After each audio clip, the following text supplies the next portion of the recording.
Okay, let's blast off. French Socialist Public Dub, Brandon's Bad Moment on ABC, and so much more. I am back in the land of the free. Boy, and with me, Sea-Dog will join us later to... Sea-Dog will join us later to...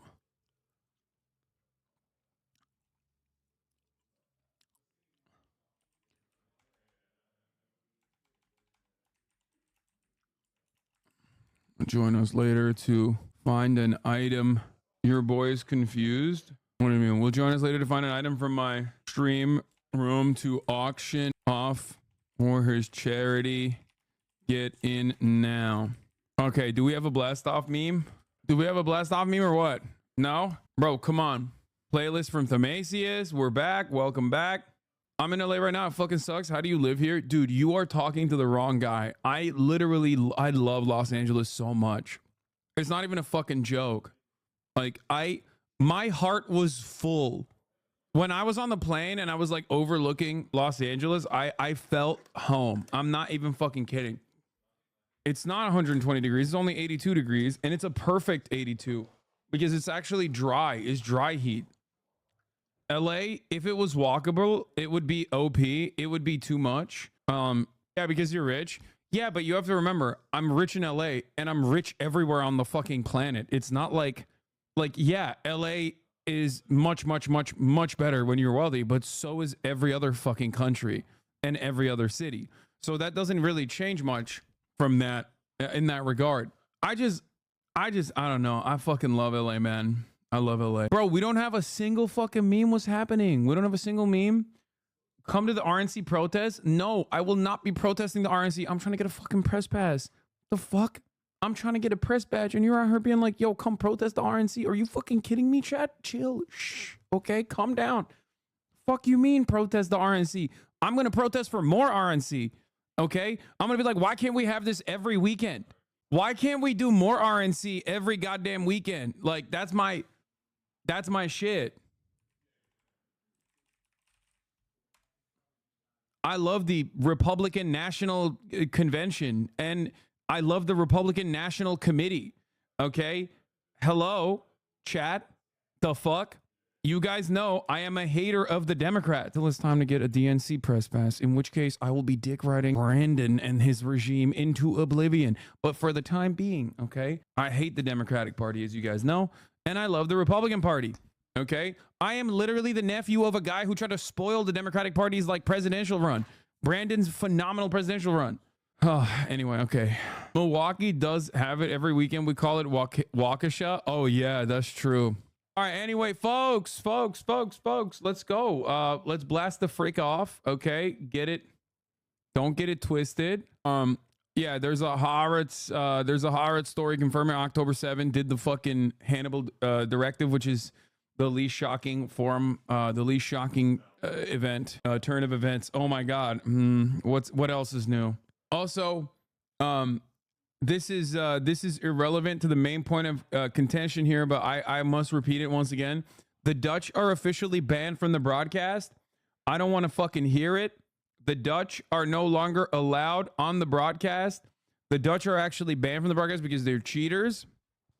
Okay, remember they invented slavery, something to consider. They invented it, okay, which is really fucked up. Remember when they invented slavery? That's really fucked up, okay? And also on top of that, they cheated. They cheated in the Euros. They bought the referees and yeah, they are fucking their fake ass country with their fake ass language and their fake ass sports team. They invented capitalism. Yeah, the Dutch invented capitalism. They invented slavery and capitalism. And they still do blackface as a national pastime. It's the worst, okay? That's right. Meanwhile, what are the Turks doing? They're defending Germany from refugees, okay? That's right. Turks are defending America.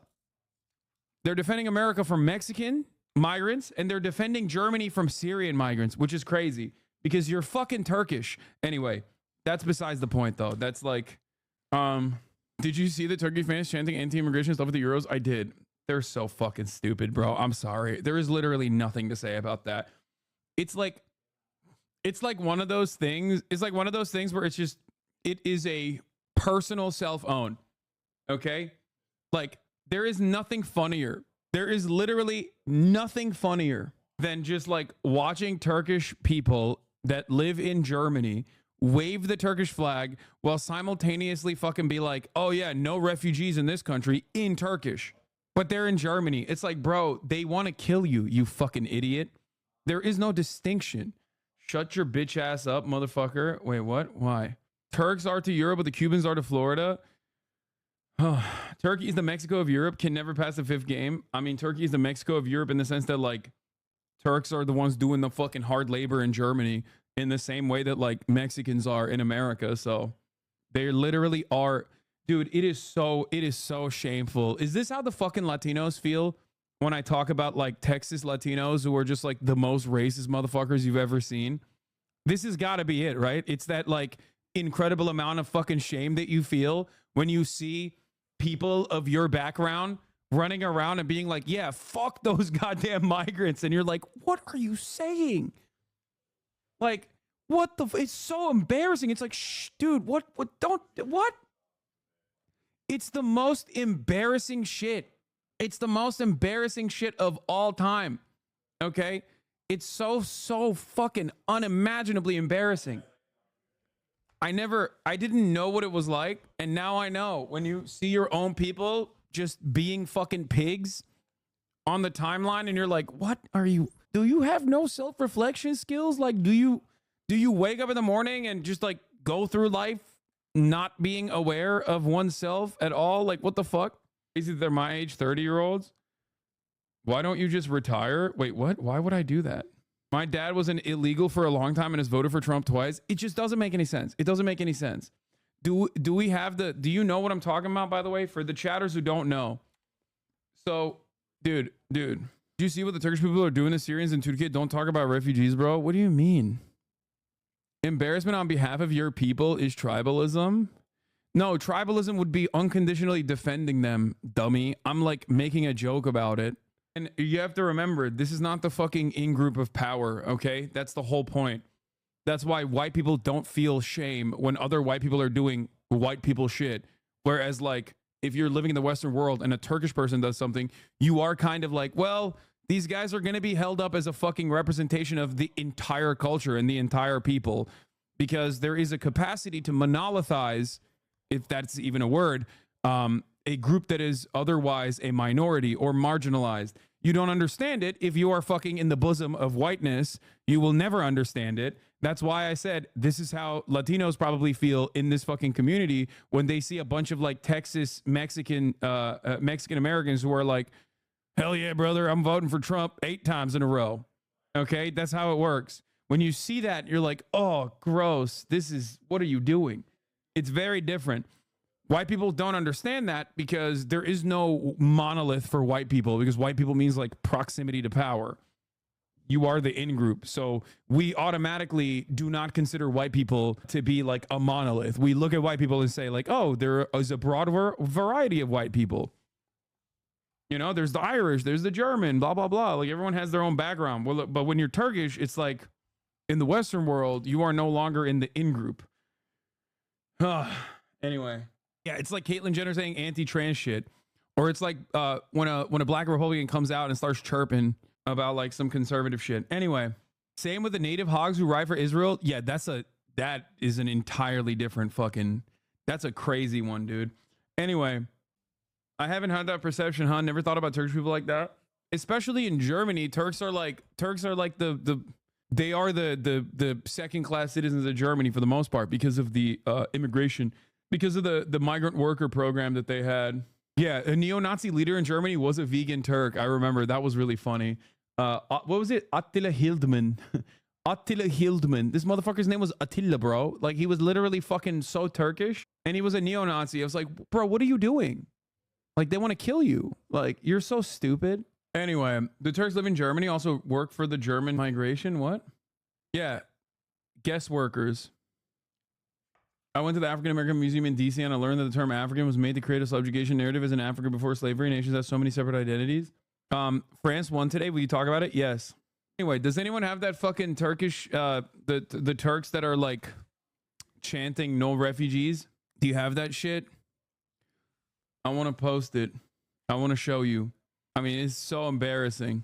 Bro, look at this. Look at this. Look at this. Even Ragıp Soylu is making fun of them. Even Ragıp Soylu is making fun of them.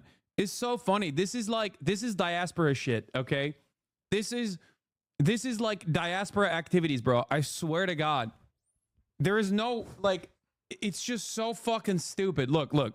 They're in Germany, okay? They are Turkish Germans in Germany waving the Turkish flag and chanting in Turkish. And what are they chanting? No more refugees. Ülkede mülteci istemiyoruz. He's saying, in this country, we don't want any more refugees, which is so crazy because, bro, the people that say that are putting you in the same category. They want to hate crime you. It's so funny. Like, what the fuck? Whose man's? Like, you think you're part of the team, bro? Like, what's going on here? How do you say Uncle Tom in Turkish? There is no term for it, but this is the funniest fucking thing, dude. I mean, it's just the saddest, most embarrassing fucking thing. But like, I don't understand how these guys who are in many instances like victim to unironic racism in Germany because of their status as Turks cannot comprehend this world where they're like, you know, you're shitting on the fucking refugees. They think you are the refugees. Uncle Mehmet. Yeah. Uncle Mehmet. They are economic migrants. They are. As an Armenian being new to this channel, by a big fan, by the way, have you talked about Armenian genocide? So there's a conflict going on? Yes. Many times in the past. Is that because Turks have that nationalism in them, but for the place that they are? Bro, it just doesn't make any fucking sense. It doesn't make any fucking sense, bro. Like, you're not in Turkey. It's already... Look, you know my take on this. Obviously, Turks are very fucking heated against Syrians in general, okay? Across the board, and it's like there's hella people in different even in like different ideological backgrounds that all like unite on this shit, and it's very annoying.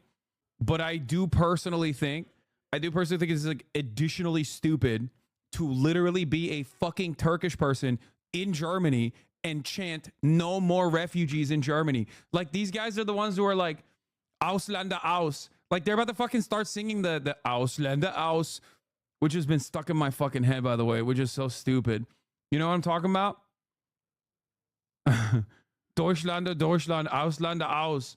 Rausländer raus. Am I saying it wrong? Raus, not aus. Sorry. Rausländer raus. It's like, bro, you are the Rausländer. Bro, no way you know about this song? What the fuck? Yeah, of course I know about the song. Ausländer, whatever. I don't fucking care, okay? Whatever, shut up. I don't care about this fucking racist ass song, okay? It's really annoying because it's like fucking stuck in my goddamn head. Anyway, but Ausländer, not Rausländer. Okay, whatever. Outsiders out, Germany for the Germans. That's what it means, which is really funny. Yeah, it's almost as funny as like Polish people being Nazis. Exactly. It's like how does this happen? How does that happen? How do you become a Polish? I mean, it does make sense, actually. That does make a lot of sense. Bizim iyi refüjilerdeniz değil mi Goebbels Bey gibi bir olay. Aynen, salaklığın önde gideni. Oğlum bu Almancılar var ya, iyice kafayı yemişler abi. Bunları düzeltmek lazım yani beyinlerine. Bilmiyorum nasıl düzelteceğiz. İyice hepsi AKP'ci. Hepsi kendisi kafayı yemişler. Yani ne yapıyorlar bilmiyorum orada abi. Almanya'da ne yapıyorlar? Ne yiyorlar? Ne yiyorlar? Ne içiyorlar? Ne diyorlar anlamıyorum. Yani bu salaklığın son seviyesi abi. İnanamıyorum. Gerçekten inanamıyorum abi. Mülteciler istemiyoruz. Siktirin gidin diyorlar. Ulan sensin mülteci. Salak. Klasik. Anyway. Salaklığın new level. Aynen amına koyayım. Bunlar Almanya'daki Suriyeliler için ve TR'deki Suriyeliler için mi diyorlar? Ne fark eder amına koyayım? Almanya'da Suriyeli ile Türk arasında bir fark yok ki Almanın gözünde. Almanlara baktığı zaman hepsine bunlar şey diyor, ne diyorlar? They have like they literally have like an N-word specifically for Turkish people in Germany, okay? Yeah, they have a specific they have a specific N-word for like Muslims, okay? And Turks are Muslim. So for them to be like, yeah, we're the good ones, not those guys, is so funny. It would literally be like having a Reform Party member be Indian or Pakistani, okay? Yeah, Kanake, I think. The K word, not the N word. Anyway. It's so funny. It's just like, what are we talking about, bro? What do you mean? Don't say it, bro. Okay, it's my word, okay? Anyway, there's actually an Indian Sikh reform member. Shut the fuck up. There is a Pakistani reform MP. Are you Joe? Oh my god, bro. We need to fucking bro. There is no dude. I don't know what the fuck.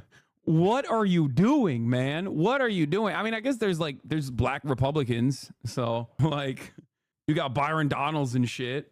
It's just so fucking embarrassing, dude. It is so fucking embarrassing. Nothing can compare to Indian politicians, brother. No, but we're not talking about like, no, Indian politicians in India will run around loving Adolf Hitler. That's totally separate.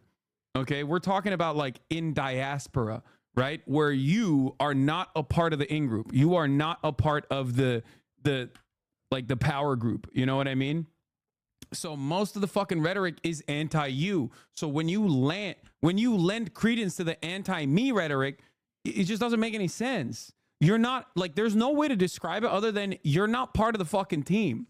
The way that the Germans that want, the refugees out view you is no different than the refugees that you think you're different from. Okay? Like, it's just so fucking stupid. Anyway, like, so shameful. So much shame. I feel so much shame in my heart when I see shit like this. Like, it was funny when I saw the one Turkish guy that crossed the border and immediately was like, yo, you guys got to fix this border, bro. Like, rapists could be walking through. Like, no one's checking. It's like, bro step foot inside of U.S. borders and immediately assimilated. Most normal Turkish chatter. What did he say? They are saying Sam Süreyle solum olmuş Afgan cennet vatanımdan siktirin gidin lan. Marşın orijinali bu. TR Süreyle solum olmuş Afgan cennet vatanımdan siktirin gidin lan. Okay. I don't know why you blocked them. Bozkurt yapar mısın abi? Hasan buraya bak, merhaba de bozkurt yap Hasan. Gördün güldün aha.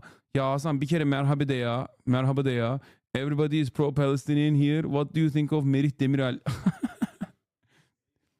Ya siktireceğim. Niye Türk bayrağı atınca banlanıyorum? Anyway, this your man's meme will go crazy right here. Can you analyze the situation from sociological perspective? Why are Turks so susceptible to join far-right racist parties in Europe? What do you mean, brother? It's poor. It's poverty. That's it. It's the same principle behind like a lot of poor people in the South, white poor people in the South joining the Republican Party's ranks. It's literally everywhere. It's across the board. It's just when you are experiencing inequality and instability, and you feel as though your like economic opportunities are limited, you are way more susceptible to right-wing radicalization because, conservatives will come in and be like, yeah, dude. Anyway, these guys are probably not AFD guys though, because the AFD is like so anti-Turk, I think. Bro, the AFD is so anti-Turk, they wanted to ban Döner, okay? Like, that's the quickest way to get the entirety of Germany to say no to your principles, to your policies. Anyway, we're going to talk about France. We're going to talk about some big dubs for the socialism in France, dude. Okay, we'll do that. We'll do that right now. Let's talk about some good shit, okay? Let's talk about some good shit, not some bad shit. Hold on. The glimmer of hope. Yeah, dude. England, Keir Stalin, okay? The Popular Front victory, the new Popular Front victory in France, the Labour victory in England. It's over. Europe, a specter is haunting Europe, the specter of communism, okay?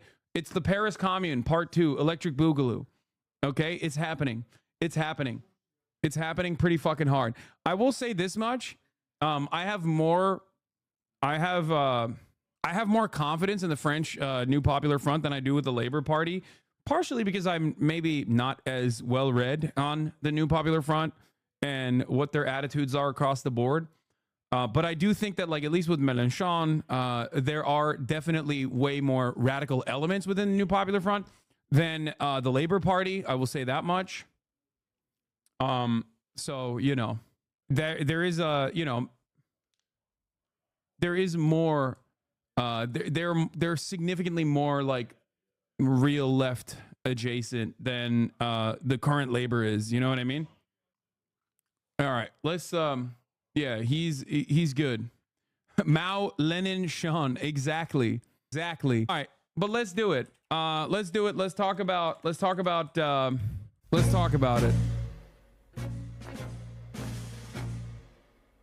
Let's do it. Let's talk about the top of the hour ad break, which comes at the top of the hour every hour. There's a 3-minute ad break right now. That's right. If you no longer want to see the ads at the top of the hour, all you need to do is subscribe for $5 off for free with a Twitch Prime. Here it is.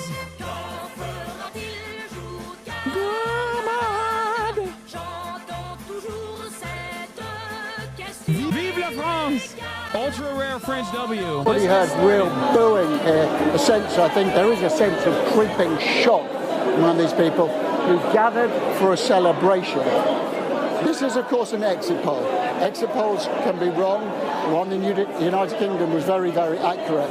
But at the moment, what this exit poll is telling us is that the seismic shock that had been so widely predicted of a far-right party taking possibly an overall majority, if not being the biggest party in the French Parliament, has not come to pass, and that actually the Rassemblement National have been punched down into third place. Bro, this morning, I wake up, there's a fucking delivery, okay? There's a delivery of a dick, like of a penis, and I'm like, the fuck is this? Like, is someone trolling me? And I threw it out, and then I was like, you know what? Maybe the fucking Aussies actually bought it. Turns out the Aussies bought a fucking penis, and Alex is away from the screen right now, waving his cock at me, and they bought it for some fucking video thing. And yeah, well, Alexa says he bought it for personal use, but anyway, yeah, no, he just came over away from the camera and he's just like waving his fake dick at me. Show us right fucking now. No, I can't. I'll get banned. Anyway, all right, let's continue. Quite an extraordinary sort of early outcome that you're talking about there, Adam, and the opposite of what we've been hearing all week, especially after that first set of results came out last Sunday, and especially given, as you say, they were gathered there to celebrate, and what we're seeing at the moment is something very, very different. After, frankly, for weeks we were hearing that the far right were at the gates of power. Yeah, they're exactly right. You just heard more booing there. I mean, I think there is a sense that is creeping into these people. On the other side of the room, they brought champagne into this meeting. These people thought they were on the cusp of history. The Rassemblement National, I don't think expected tonight to get an overall majority. They did expect to be the biggest party in Parliament. They've been hearing that for the past week. But what happened was this, what's called a Republican front, where the left and the centre came together. Now that, on the face of it, sounds like it might be straightforward. It is hard sometimes to overestimate the dislike between Emmanuel Macron, the president, the centrist president, and Jean-Luc Mélenchon, the leader. Adam, I'm going to interrupt you. Group there. At least for now, and hoping the rest of the night is borne out by the initial promise. You're covering the headline. It doesn't matter. Ladies and gentlemen, France's left-wing Popular Front is currently leading in the exit polls. The National Rally headquarters, which now feels very much like a wake. You can see there live shots of Marine Le Pen, who has arrived at the headquarters. It appears that she is talking to some press or the room, but as soon as she takes the stage, or if she takes the stage, we're assuming she will, we will be going to that live. But a very different mood there at the National Rally HQ. Adam Parsons was telling us that they were planning for celebrations. Jordan Bardella, the co-leader, protege of Marine Le Pen, was expecting to take the stage stage tonight Fuck and you. declare himself the potential Prime Minister. But actually, let's hear from the current Prime Minister, Gabriel Attal of France. He's speaking at the moment. This is how it works. Absolute France Insoumise and the risk of a majority by the National Rally, and also the risk of a movement that incarnates our ideas and values. These three risks were, in fact, set aside by the French people. This evening, there's no absolute majority that can be obtained by the extremes, and we owe this to this French spirit, which is so deeply attached to the Republic and to its values. And this evening, the political current that I represented during this election, that of the Republic and that of progress, that of authority and of work, that of the ecological transition and the European construction, is certainly alive and well. Thanks to our determination, thanks to the strength of our values, we were able to hold. We are upright, and we have 3 times more MPs than some of the polls said at the beginning of the campaign. Of course, I have a thought for all candidates who are representing the Republic, and also for those who sadly have lost this election. And I'm also thinking of those who decided to withdraw between the 2 rounds. And I'd like to thank each and every one of them, express my affection and my absolute loyalty. Ladies and gentlemen, to be prime minister. Dude, is I've been hitting on my life. a lot of the Frenchies that I've been hitting up have been very, very excited. They were legitimately fucking terrified of Le Pen. I'll be honest, I did not think I do have to give flowers. I do have to give the flower to the reverse of what happened in Nazi Germany to the motherfucking Republicans here, okay? Respect to Macron, okay, for pulling this shit off, and then even caving and capitulating and saying, no, we have to collaborate with the fucking we have to collaborate with the left.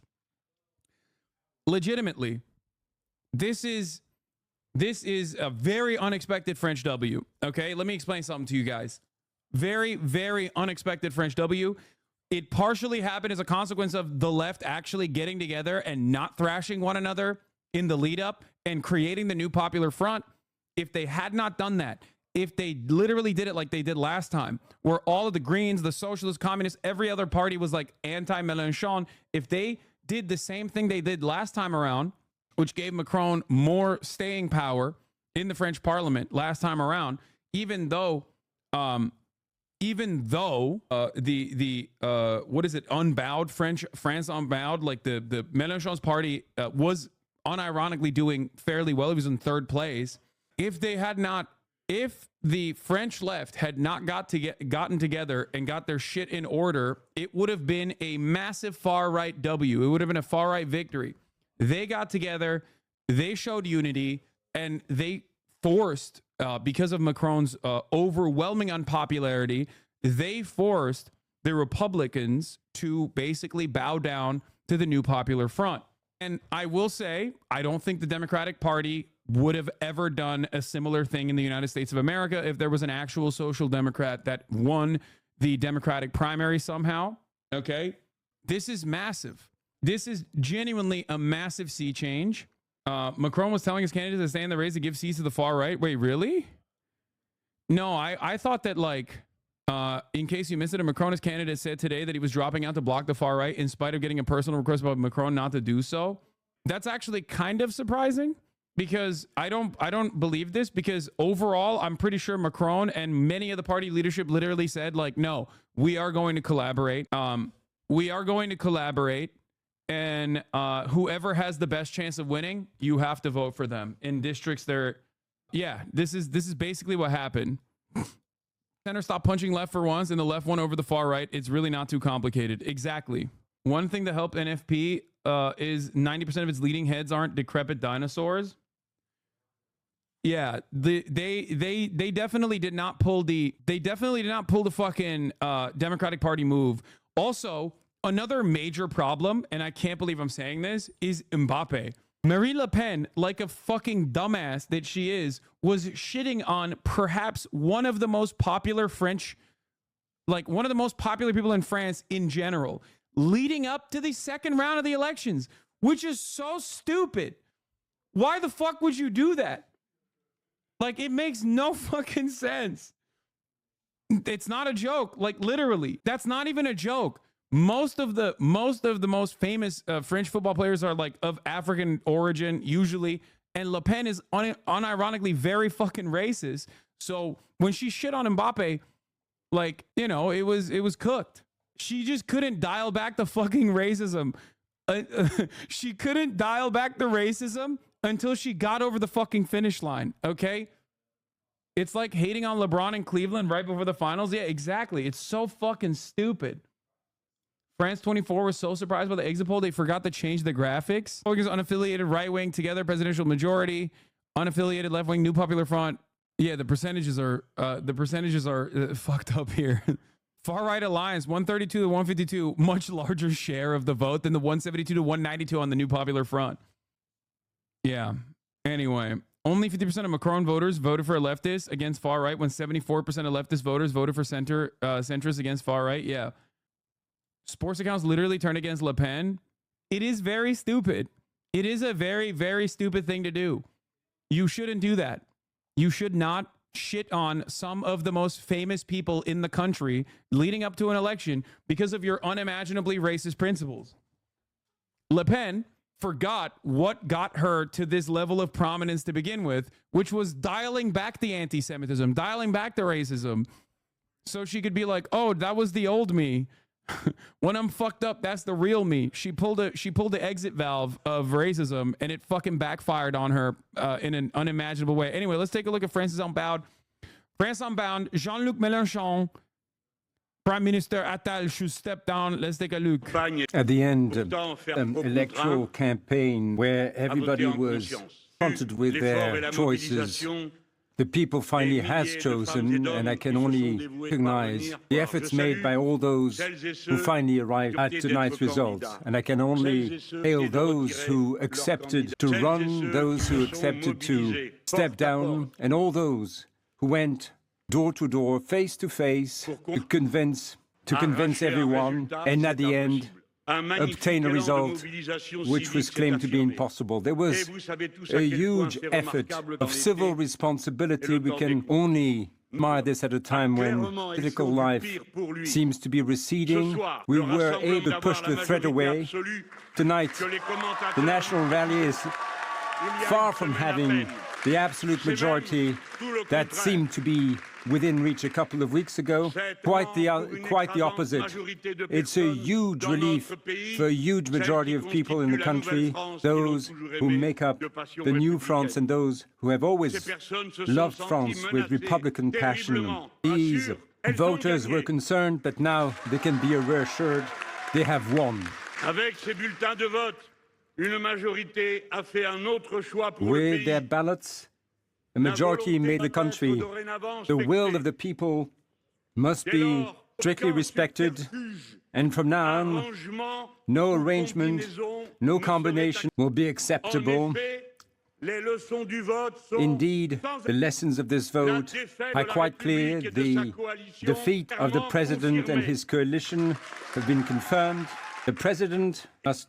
They fixed the graphic afterwards to reflect the actual seats. ...recognize this defeat and should not attempt to circumvent it in any way. The Prime Minister... How much of this affects Palestine? Both Keir Starmer, from what I understand, Keir Starmer putting like a pro-Palestinian person, and I think I saw Keir Starmer also say that like they are demanding a ceasefire in Gaza, and the French left is also significantly more pro-Palestinian than Macron is.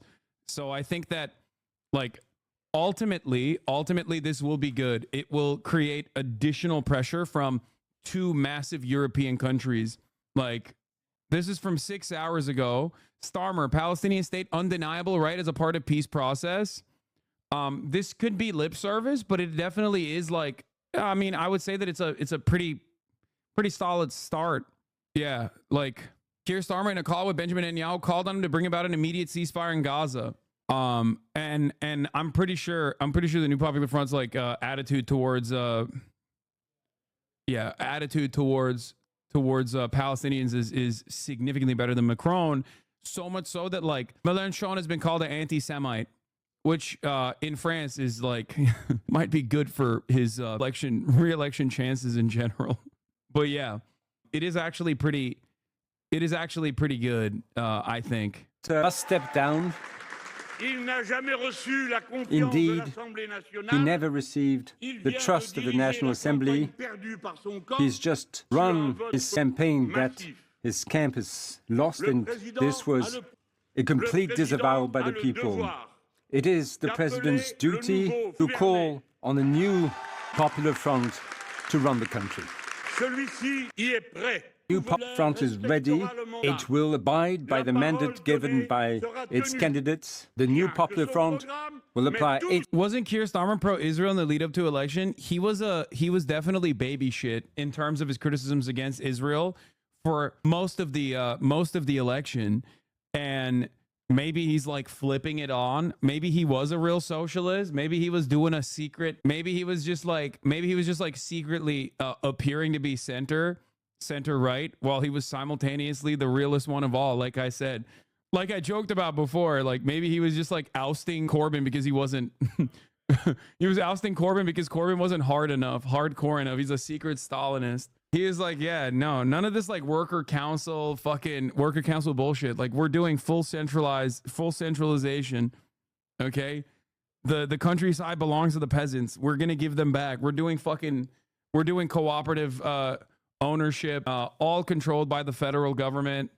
That's what Starmer's attitude is. Keir Stalin. Damn. Keir's a Trotskyite. Entryism works. No, he's not. He's a fake Trotskyite. Even though he was younger in his younger days, he's just dropped that shit. He elevated his stances. He's actually a Stalinist. Yeah, he's building the Vanguard Party. The Labour Party is going to change its name to the Vanguard Party. Its program, nothing but its program, but all of its program.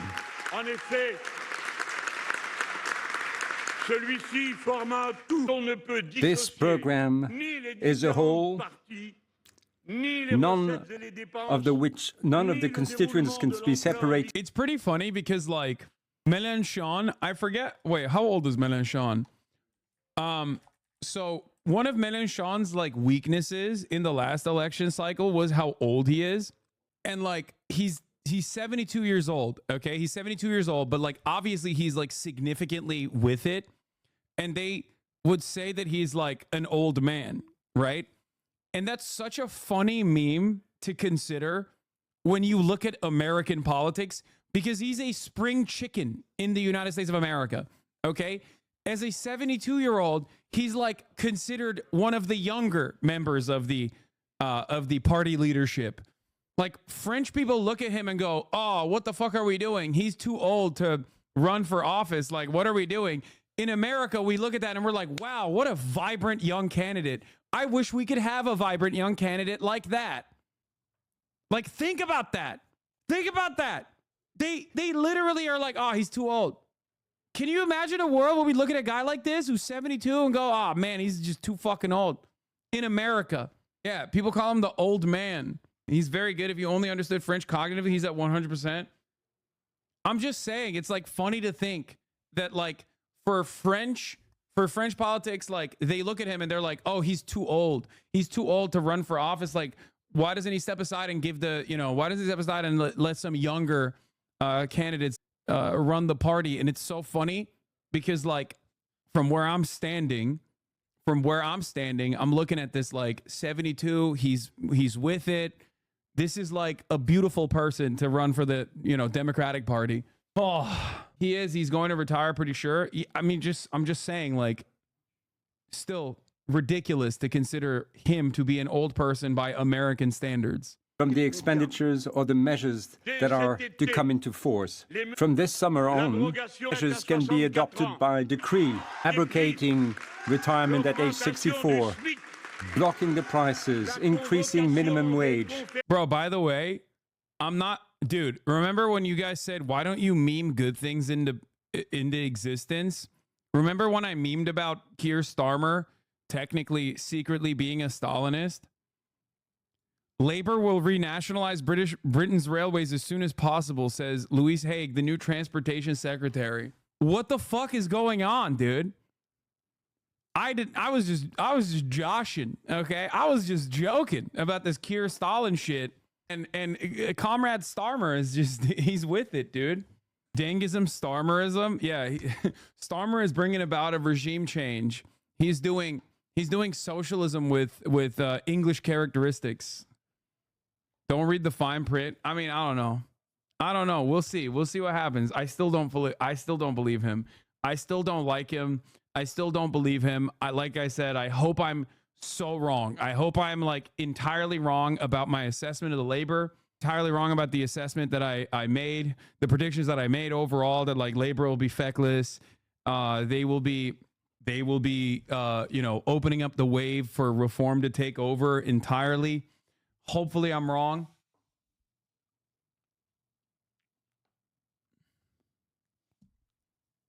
That English characteristic, transphobia. Anyway, this is barely a left-wing position in Europe, to be fair. Brother, England is so far removed from the left-wing position of Europe broadly that like England is literally galloping towards an American-style neoliberal institution, okay?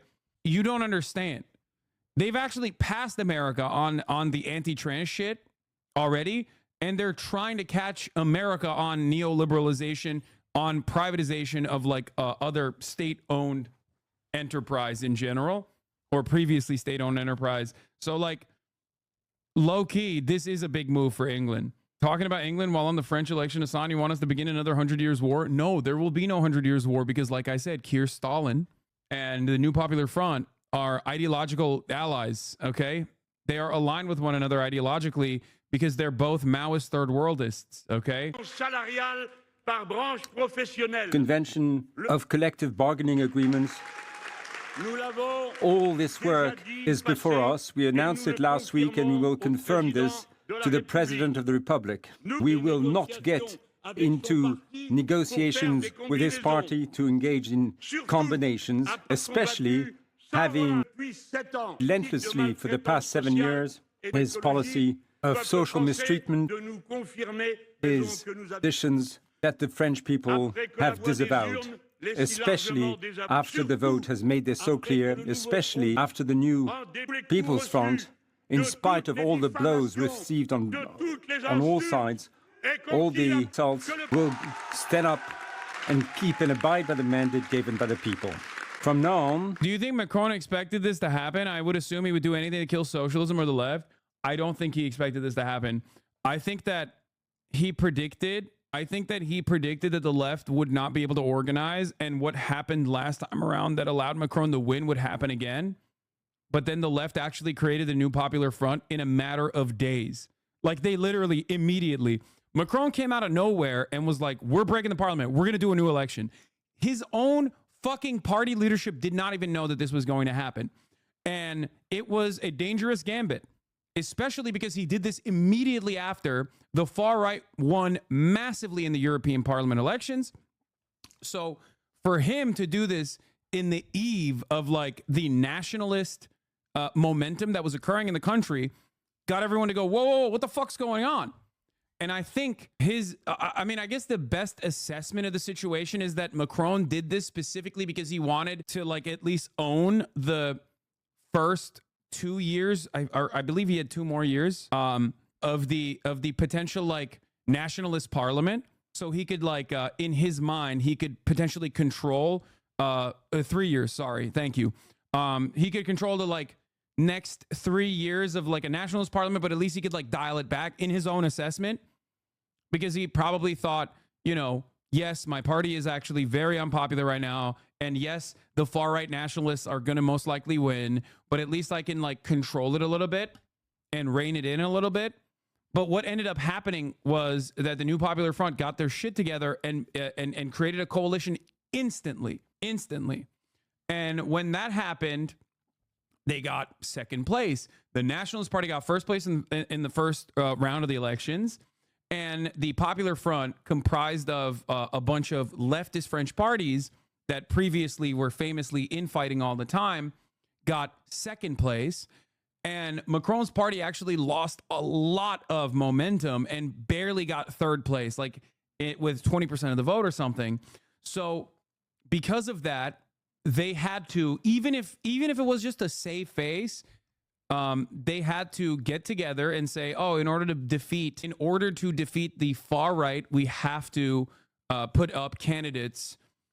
We have to only put up candidates that are slated to win in the second round. So what ends up happening in that situation is, like, if you have an area where like a new Popular Front candidate is going to defeat the nationalist candidate, you pull your candidate out. If you have a area where the Republican candidate is going to win over the Popular Front candidate is going to win, then you pull out the Popular Front candidate. So that's, you know, that's basically what happened. Sometimes dudes do in fact rock. This is how they won. Yeah, it's true. This is how they won. Yeah, there was 210 candidates from the left and center, which pulled out in the second round. It was absolutely massive and unprecedented. Yeah, they made sure not to split the vote against the far right, which was great. And in spite of it all, from what I understand, when you look at the actual results and the splits, it does seem like stronger than expected transfer from left voters to Macronists and vice versa to block RN. Yeah. Recap from Taniel. Exit polls 90 minutes ago show, surprise, left first, Macronist second, RN third. Since then, results in from many districts, they're confirming that big picture and show why stronger than expected transfers from left voters to Macronists and vice versa to block RN, which is the nationalists. What do you mean control, though? The president doesn't even have actual veto power without controlling the parliament. I don't see how 3 years of cohabitation would have helped him against the right, except to make him look like a fool. It is still stupid. Don't misunderstand me. I think it was a dumb decision regardless, but that is the only way that this makes sense. It doesn't make sense any other way. Why the fuck would he do this? He knows he's deeply unpopular. He knows that his party is deeply unpopular. He knows that the far right is growing in momentum. He literally fucking called these elections like right after the nationalists won big in the European Parliament election.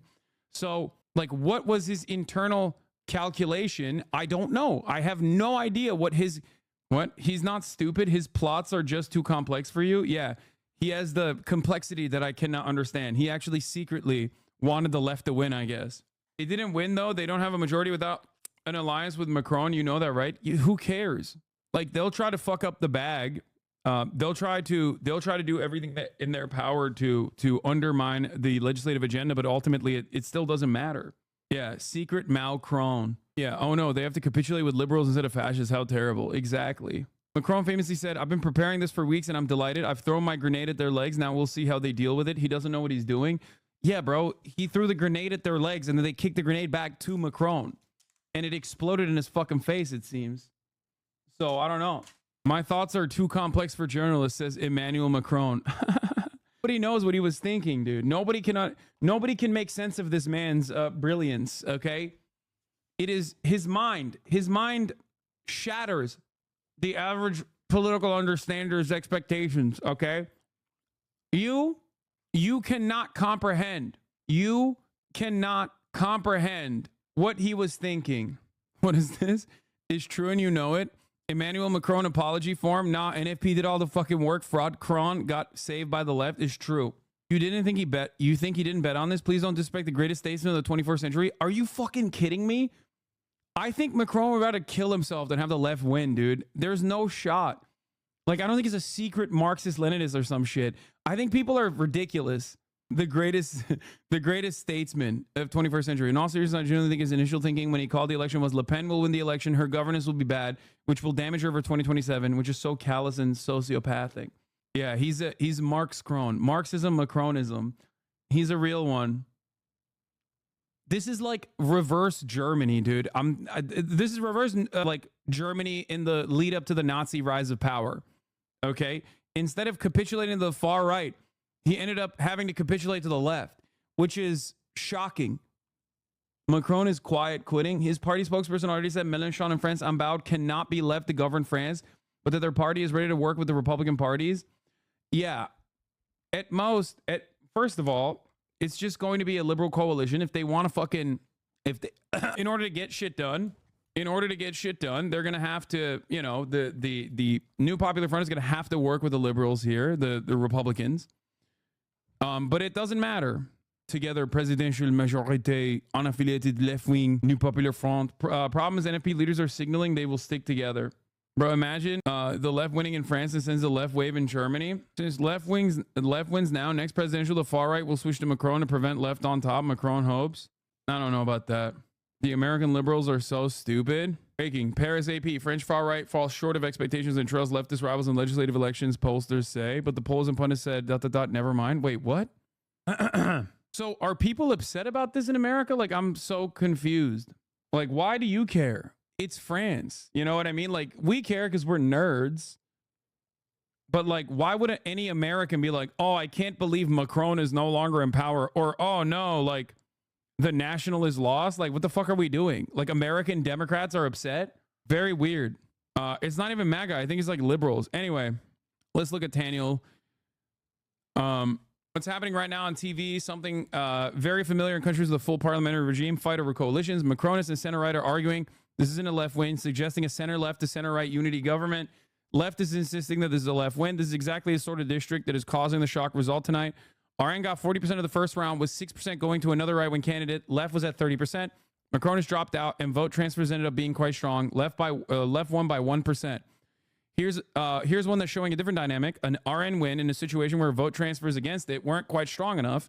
In the Southwest District, RN had gotten 44% against incumbent left MPs 37%, with no conservative candidate eliminated. Tonight, RN won 59 to 49%. This may end up being the closest result of the night. In Dordogne 4th District, with all precincts reporting per the Interior Ministry, RN is ahead of left by 74 votes. Marine Le Pen's sister lost her bid to join the parliament. Her left opponent won by 0.5%. See below for context. Macronist, who came in third, initially said she wouldn't drop out, but then changed her mind, ended up blocking Le Pen. By the way, I will say, I mean, this is still a pretty big fucking surge for far-right parties. That is another scary reality here, just like with reform in the UK. You know, so it's not exactly just a moment of victory to be like super stoked. This is something to still pay attention to, and there is a lot that needs to be done in order to undermine the confidence that people have in the far right in France. Same goes for the UK. Okay, this is something that people need to pay attention to, and what the French government does in the upcoming years will determine whether the far right will win majorly, and the unpopularity of Macron, if that anger and that resentment transfers to the left-wing coalition. Okay, if the liberals do everything they can to basically undermine, which they probably will try to do, if they successfully undermine the New Popular Front agenda, okay, then that feckless inability to actually commit to a legislative agenda that truly tries to improve the material conditions of the French working class and try to actively undermine the radicalism that is growing in France, if they cannot fight against this with good economic policies and change the tide on neoliberalism, next time around, the far right will win majorly. They will win big. Okay. And the same exact principle stands for the UK. Same exact situation that I described in the UK. This is something to pay attention to. This is a good moment. This is a moment of victory. This is a moment of celebration.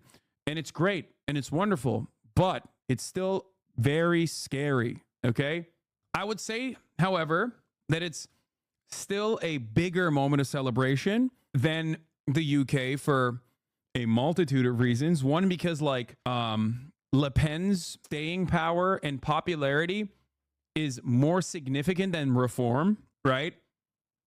And the transfer of power is changing hands to an actual committed, as far as I understand, an actual committed left-wing coalition, rather than a left-wing coalition that'll still be undermined by liberals for sure, but more openly left-wing nonetheless, in comparison to Keir Starmer's like active advocacy to be like as center right as possible in control of labor. Now we'll see what happens. We'll see what Keir Starmer does if he follows through on his promises. If he follows through on his promises to, you know, push to the center, then it's cooked, right?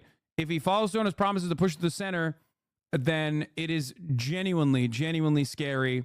Reform will gain momentum. Reform will what's up? Oh, we're celebrating French socialism and the specter haunting Europe, the specter of communism. Our girl won? Oh, I don't like it. He said our girl won? Question mark. This fucking asshole. I forgot dude. that you were Turkish.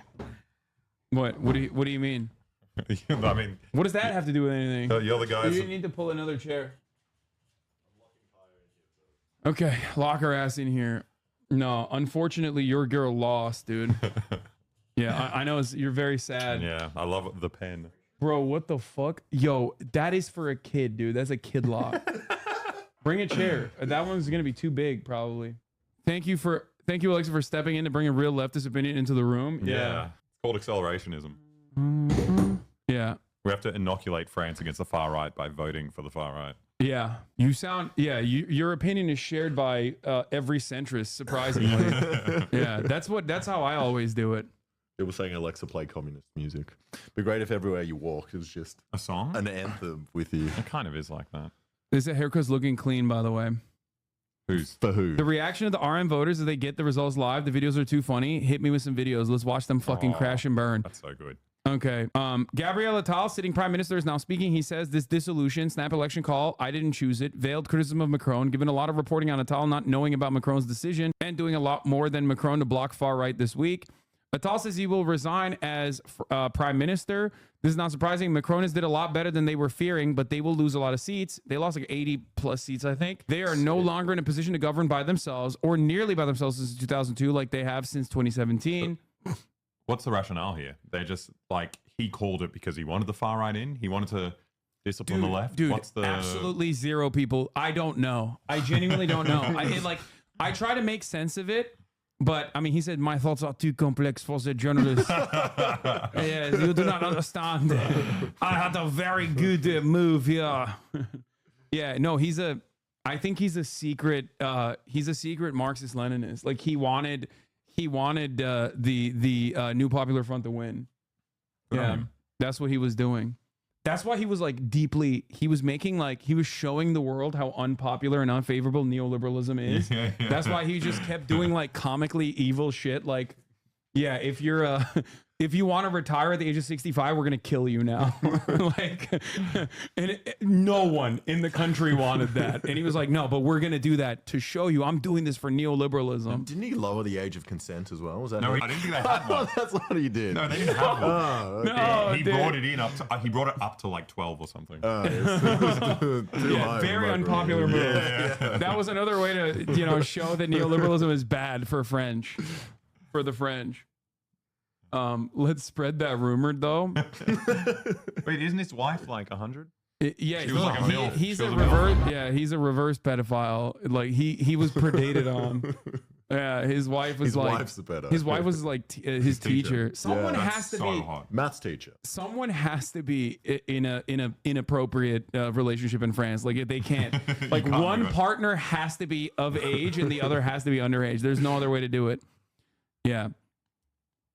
RN election evening in the Bois de Vincennes, activists with a crestfallen expression who expected everything except the left in the lead. Oh, these right-wing activists. You can't tell by this fucking ghoul. Like that guy, 100%. Like it's just that's a Nazi. That's a French Nazi. He's like, Vichy France. It's a universal look though. That's what they look like in Australia. He looks like he's on hunger strike until the Nazis get back in. It's a classic that's a classic Nazi phenotype right there. Oh, they're so nervous. That girl's staring directly at us. Another dude. That last one is also another classic. Yep. Another classic look. Get fucked, dude. Nice. This is how we have to dress if we go to the RNC. Yeah, we're trying. We're trying to go into the RNC. By the way, one thing to notice that like the French right is pretty fucking young, which is scary to consider. French left is pretty young. French right is also pretty young.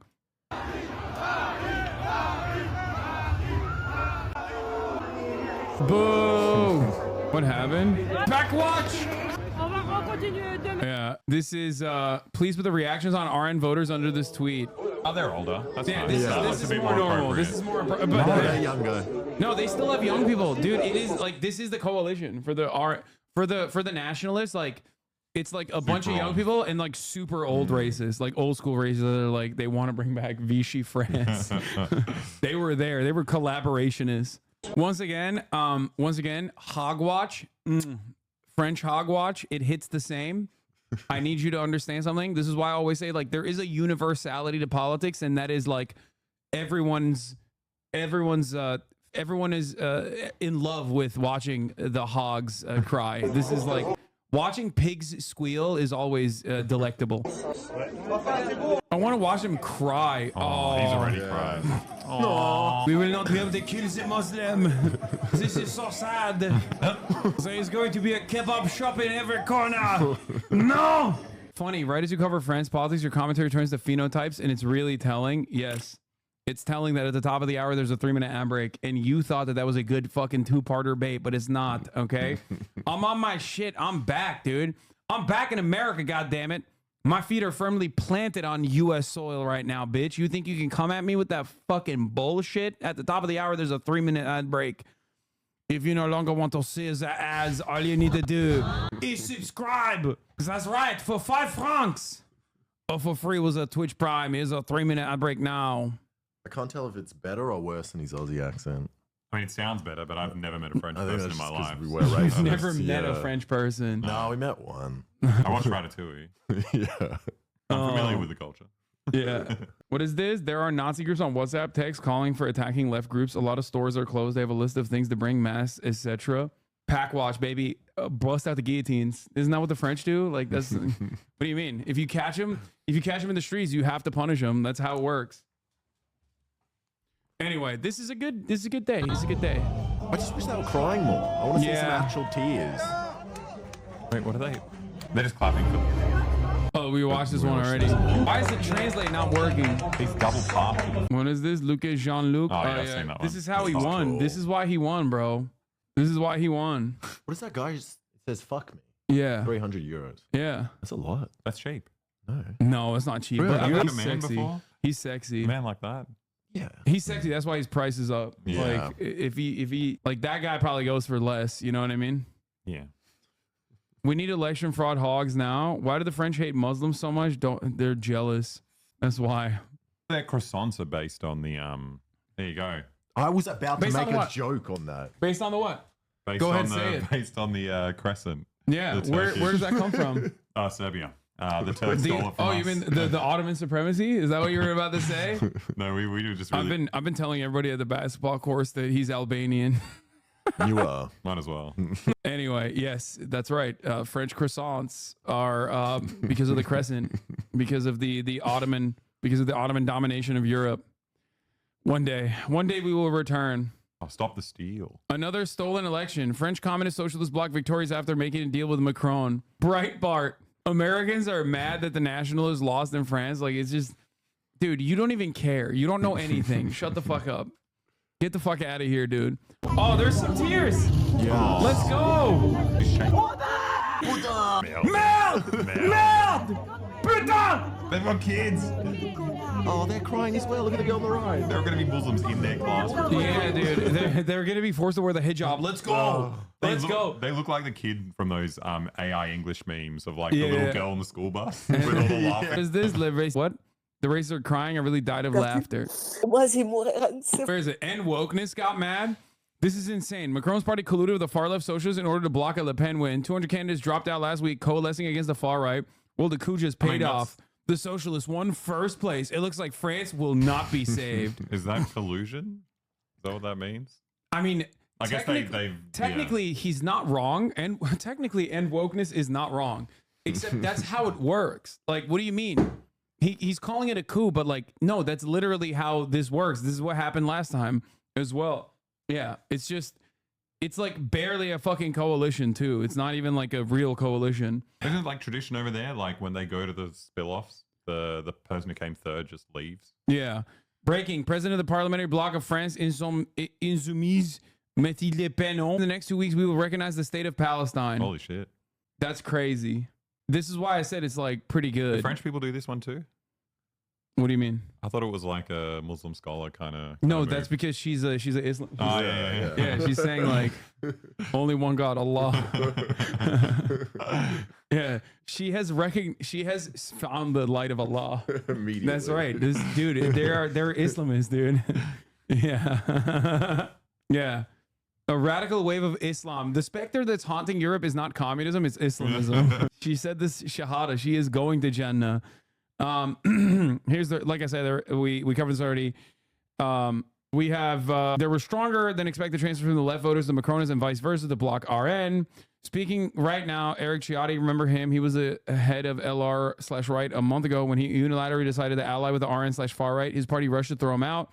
He won re-election, but a big loser tonight since he threw away his leadership but didn't win power. Ipsos, the pollster whose first exit polls in the first post in the thread, just released an updated exit poll. Ranges have gotten tighter, but the basic picture and order is the same. Just where blocks fall in, these margins could matter a lot in what happens in the coming days. Okay, so yeah, they shaved off a little bit more from the new front, new Popular Front, and Ensemble won a bunch more seats overall in the new polling, and RN picked up a bunch too. Breaking news, Breaking news, the propagandist from Israel, friend of Benjamin Netanyahu in French Assembly, has lost the election. Yeah. A result relevant to my followers in the U.S., the overseas district that covers the U.S. and Canada went for the Macronist incumbent. He was facing a left coalition opponent in a two-way runoff. Macronists will do very well in overseas districts. Of course. They have that? I guess they were like a global empire, but like what happened? What do you mean, people here? Just foreigners living here? Yeah, maybe. I think so. Are we talking about like French Guiana? I think, yeah, that's what they're talking about. French Guiana loves Macron. Or what's the fucking island where they killed people recently? That's like New Caledonia. Yeah, it's just like so fucking far. It's crazy that they still. We want Muslims coming to New Caledonia. Yeah, exactly. It's so crazy that they still have that. Like, how is that allowed, bro? Like, I don't understand. Like, doesn't America have a bunch of those as well? Yeah, Guam. Yeah. It's so, but like, it's America. You know what I mean? Like, they have 800 military bases. Yeah. We basically own Europe. We own your country. Yep. So like, that kind of makes sense for America, but like for France, I'm like, who the fuck are you? Like, how do you get to control the banking system of like many African nations? Like, that doesn't make any sense to me. Anyway, but that's like, yeah, I don't understand how they still get to have territories. Like, I feel like, especially if you took a L to the Nazis, like, you shouldn't be able to maintain your territories, right? Like, you should automatically allow ignition and statehood. Just America to take it or over. just give it to America. To be fair, I think they referendumed a few years back and they voted in favor or something. What? Yeah, but that was a... Yeah, but that's because they're all French. Yeah, because they cocked. Yeah, exactly. No, literally. They did a referendum and then they also changed this time around they want to do another referendum and they wanted to change the amount of years that you've lived on there to be able to vote for the referendum, and they basically fucking settled a bunch of people and were like and we're saying that like, oh, the people who recently settled should be allowed to vote. Like, if they settled recently, they should be allowed to vote for the referendum. Don't like it, go back to fucking old Caledonia. You know what I'm saying? Anyway, my people are taking France over, baby. 1, 2, 3, viva la Algeria. Yeah, that's right. Anyway, I'm a French nationalist. I think they should nationalize France. That's not what that means, I don't think. Anyway, fun fact, France shares its longest land border with Brazil. That makes no sense. Oh, that's like French Guiana. The pro-independence candidate won in New Caledonia, Lemafayal. Okay, so good stuff overall for France, but let's talk about some bad stuff. What is this? French lives. This is why he won. Many people are saying this. Yeah, he's up with the memes. I like it. Yeah. Yeah. This is all Biden has to do. That's kind of what he does. He grunts. Yeah, he doesn't have dancing fucking Charizard. He took Hillary's Pokemon Go to the polls. He said, I am dreaming. He's on my table. Go back to Macron. That's what he says to the Charizard. What? He's telling him to go back to Macron and stop bothering him. does that even mean? I don't know. I don't know what that means. Well, Am I dreaming? Stop cleaning your feet on my table. Go back to Macron. What kind of leftist drinks wine out of water out of a wine glass? What do you mean? They're French. They don't have normal glasses there. What are you talking about? This is the only type of glass they own. Oh, this is I unironically believe this played a role in fucking Le Pen losing. Do you admire Kylian Mbappe, the hero of French soccer? I'm not much of a football enthusiast, I'll be frank. Big mistake. No. Big fucking mistake. Mbappe has been obviously like shitting on the nationalists a lot. I think that now, more than ever, we have to go out and vote. There's an emergency. We can't let our country in the hands of these people. I believe that Mr. Mbappe is a very good footballer, but this tendency for actors, footballers, and singers to come forward and tell French people how they should vote, and particularly to people who earn 13 or 1,400 euros a month, whilst they are millionaires or even billionaires who live abroad. It's starting to not be well received in our country. Nope. Yeah. She was like, yeah, stick to football. You make a lot of money. And French people are like, no, that's good. Oh, man. People how to vote. He just said, you don't represent the kind of country that he would want to play for. Yes. Well, we know exactly why he did it. I can't stand hearing any more lectures from people who know nothing about how the French are suffering.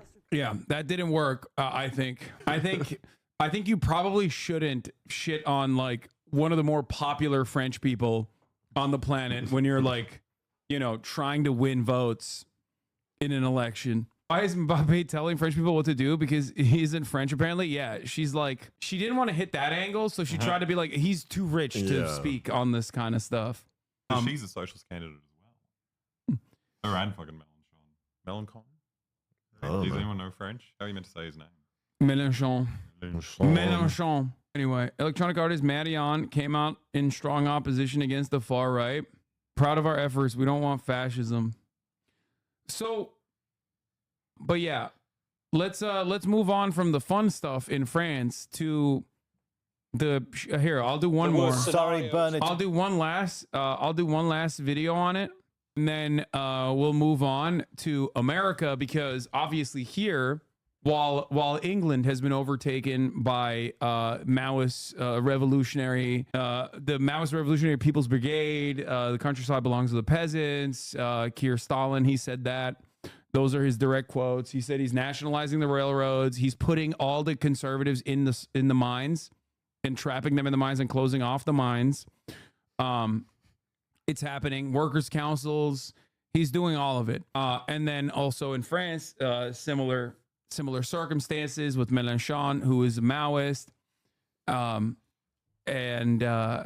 meanwhile, here in the United States of America, we still have an 800-year-old demon who is refusing to drop out of the race, even though his entire party at this point is like secretly like, come on, dude. The fuck are you doing? He had one bad night. Come on. Yeah, he had one bad night. You've had a bad night before. You're not all your streams hit. Yeah. Well, yeah.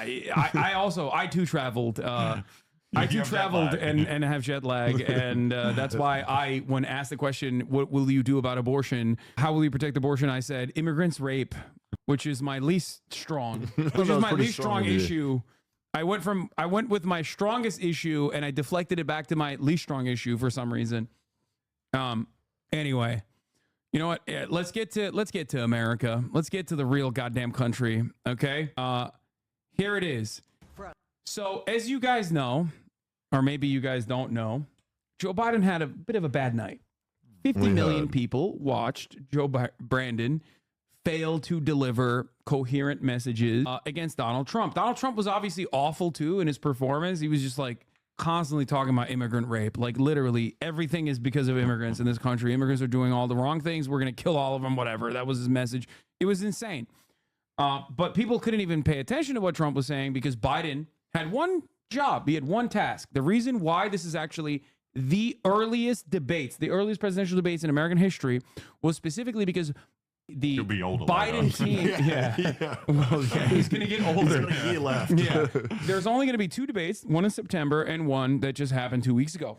And the reason why they had the first debate so early is because the Democrats thought, or his team thought, he would be able to perform decently well and show the American public that he is not a cadaver, that he is not dead, that he still has like some kind of mental faculties, and that he'll be able to deliver a coherent message, and it will show how fucking insane Trump is. By comparison, it will remind the Americans how crazy and chaotic Donald Trump is, and that Biden is the guy to beat him. He failed to do that. He failed to meet the challenge head on. It's really unpredictable, though. No one knew that was going to happen.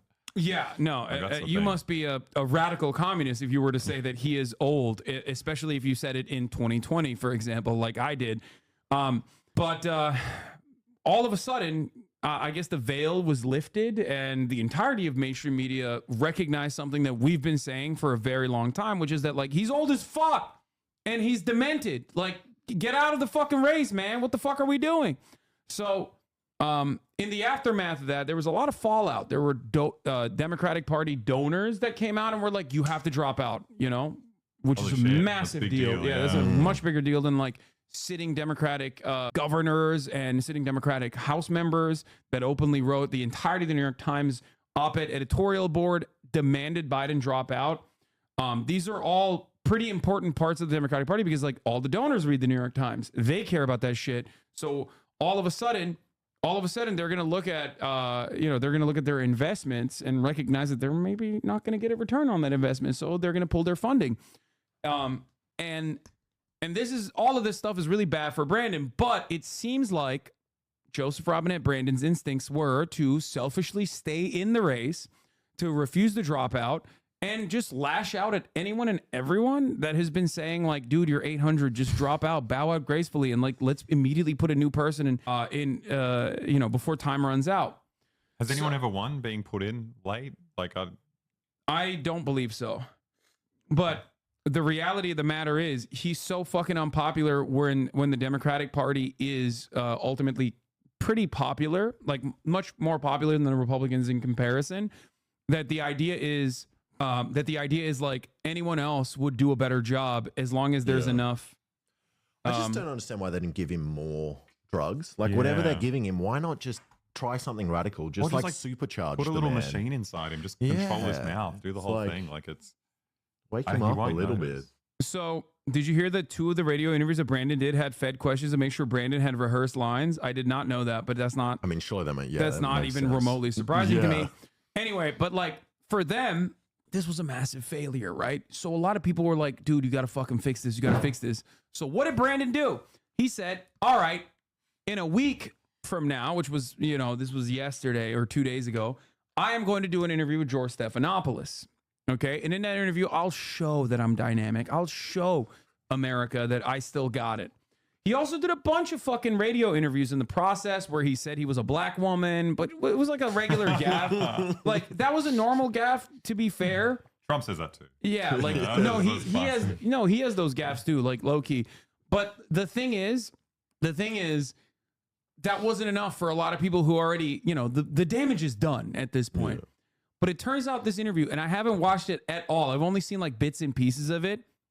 Turns out this interview wasn't great either. So let's take a look at how Brandon tried to salvage the situation with a one-on-one with George Stephanopoulos. ABC News, a special edition of This Week.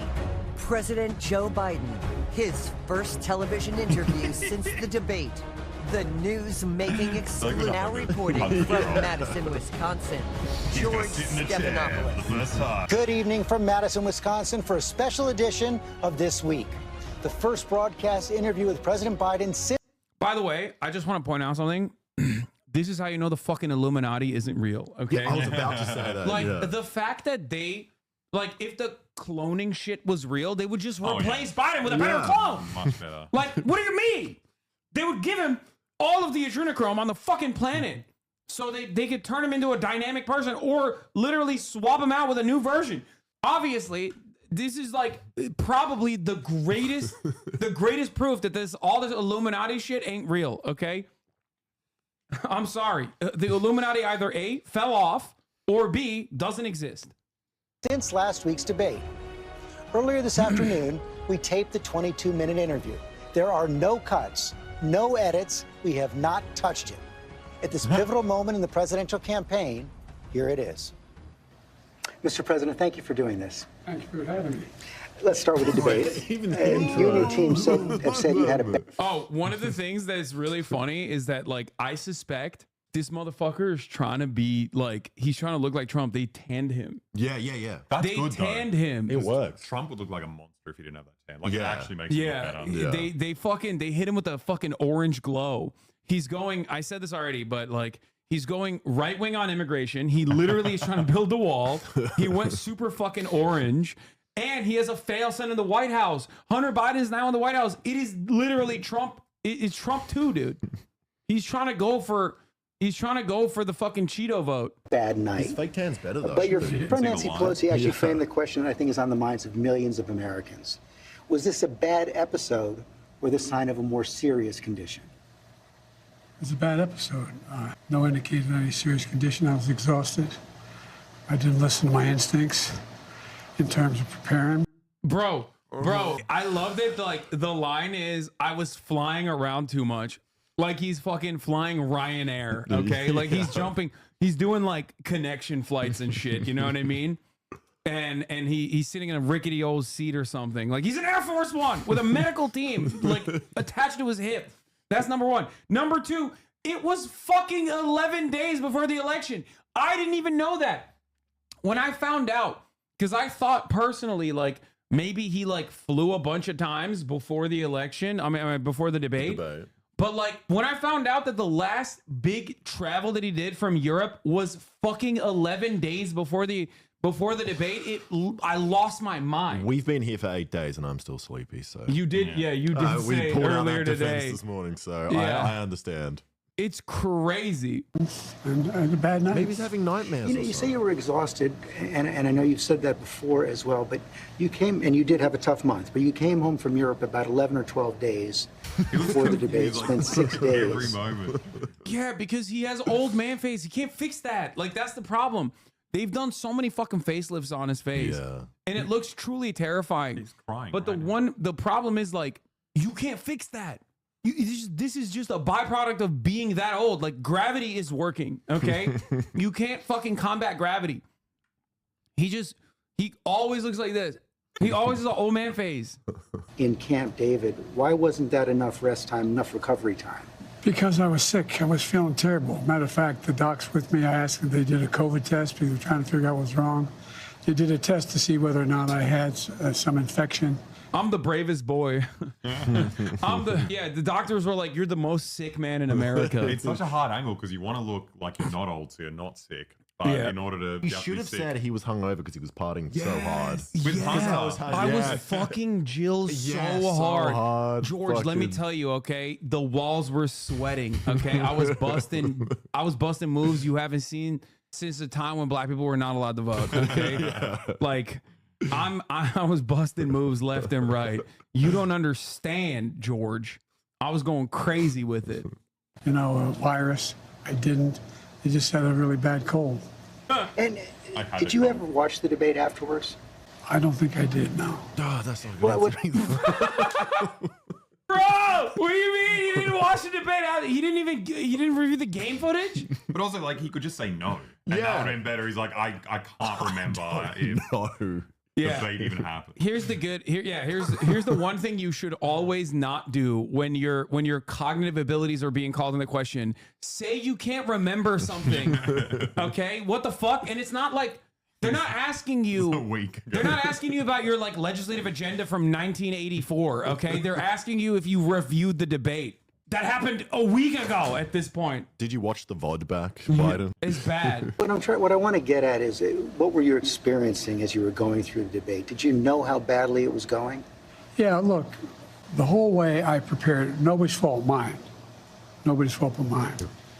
I prepared what I usually would do, sitting down, as I did come back with foreign leaders or the National Security Council for explicit detail. And I realized about partway through that, you know, I get quoted, the New York Times had me down at 10 points before the debate, 9 now, or whatever the hell it is. The fact of the matter is that what I looked at is that he also lied 28 times. I couldn't, I mean, the way the debate ran, not my fault, no one else's fault. No one else's fault. But it seemed like you were having trouble from the first question in, even before he spoke. Damn, George is not okay. Respect, dude. My respect for Greek people rose tremendously. George is not holding back, dude. It's like, bro, you sucked ass from the start. When they asked you what your name was, you're Yeah, like, what's that about, dude? Why did your shit suck so bad? But Trump lied 28 times, though. Yeah, You well, gotta weigh those up. Yeah, well, you know, the whole point is like, he is supposed to ask for the. I mean, he's supposed to be able to counter that. Yeah. Well, I just had a bad night. You've had some bad interviews once in a while. I can't remember any, but I'm sure you did. I've had plenty. I guess the question, the problem is here for a lot of Americans watching is you've said, going back to 2020, watch me.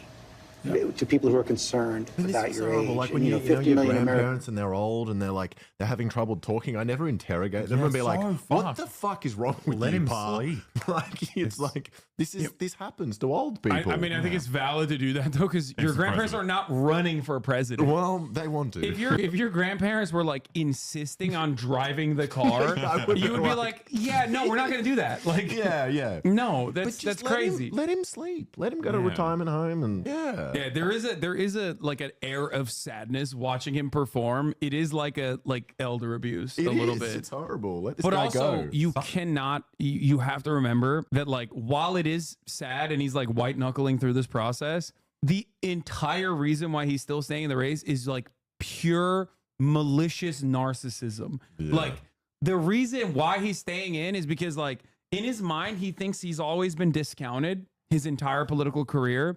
And now this is his fucking moment of victory, and it's pure ego, pure spite. You reckon it's personal? Surely the DNC was backing him like up until now, right? Like, what's the?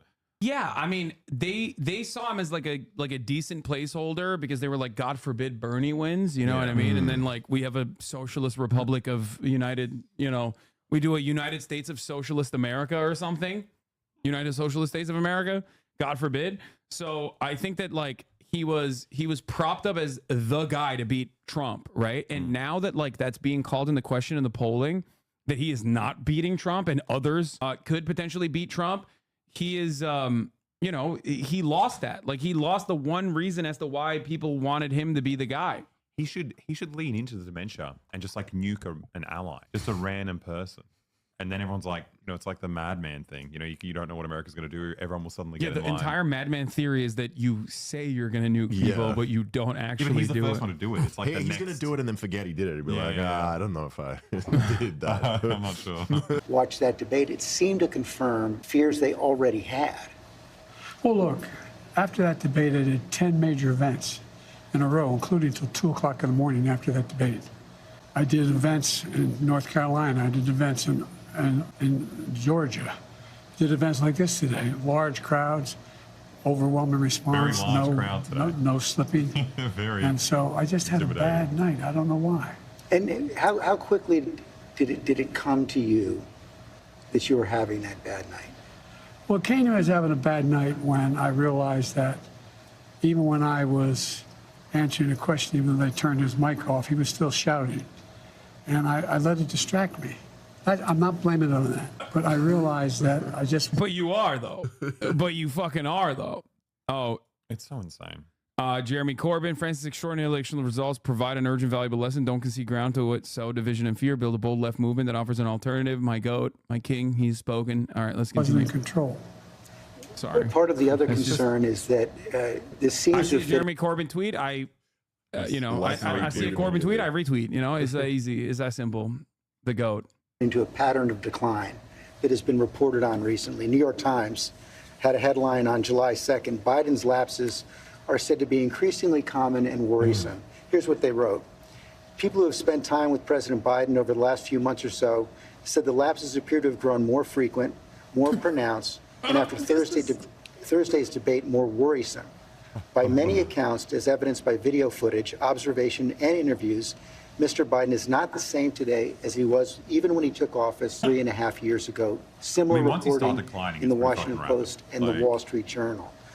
It's Are you the same man? To be fair, I don't believe that. Like, I don't believe, like, I believe that he's gotten worse since he got elected for sure, but I don't believe that he was fine when he got elected either. No. Like, everyone with eyes to see could recognize that this dude, in comparison to his like 2012 performance in the vice presidential debate, in comparison to his 2016 performance, when he was like giving interviews and shit, he was significantly worse. He was significantly worse than what he once was. And yet people just refuse to recognize it. And today that you were when you took office 3.5 years ago. In terms of successes, yes. I also was the guy who put together a peace plan for the Middle East that may become into fruition. I was also the guy that expanded NATO. I was also the guy that... Dude, by the way, this is the funniest thing. Like, always, people are like, you're old as shit. What's going on? Your brain's not working. He's like, well, I got NATO. It's like, yeah, dude, Americans are going to go crazy over NATO, dude. They're like, wow, Sweden and Finland join NATO? That's awesome. That makes me so happy that, like, the roads have fucking holes the size of children in them. And also we don't have healthcare. And the cost of living is, like, insane in this country. Oh, but Finland and Sweden join NATO. It's so sick.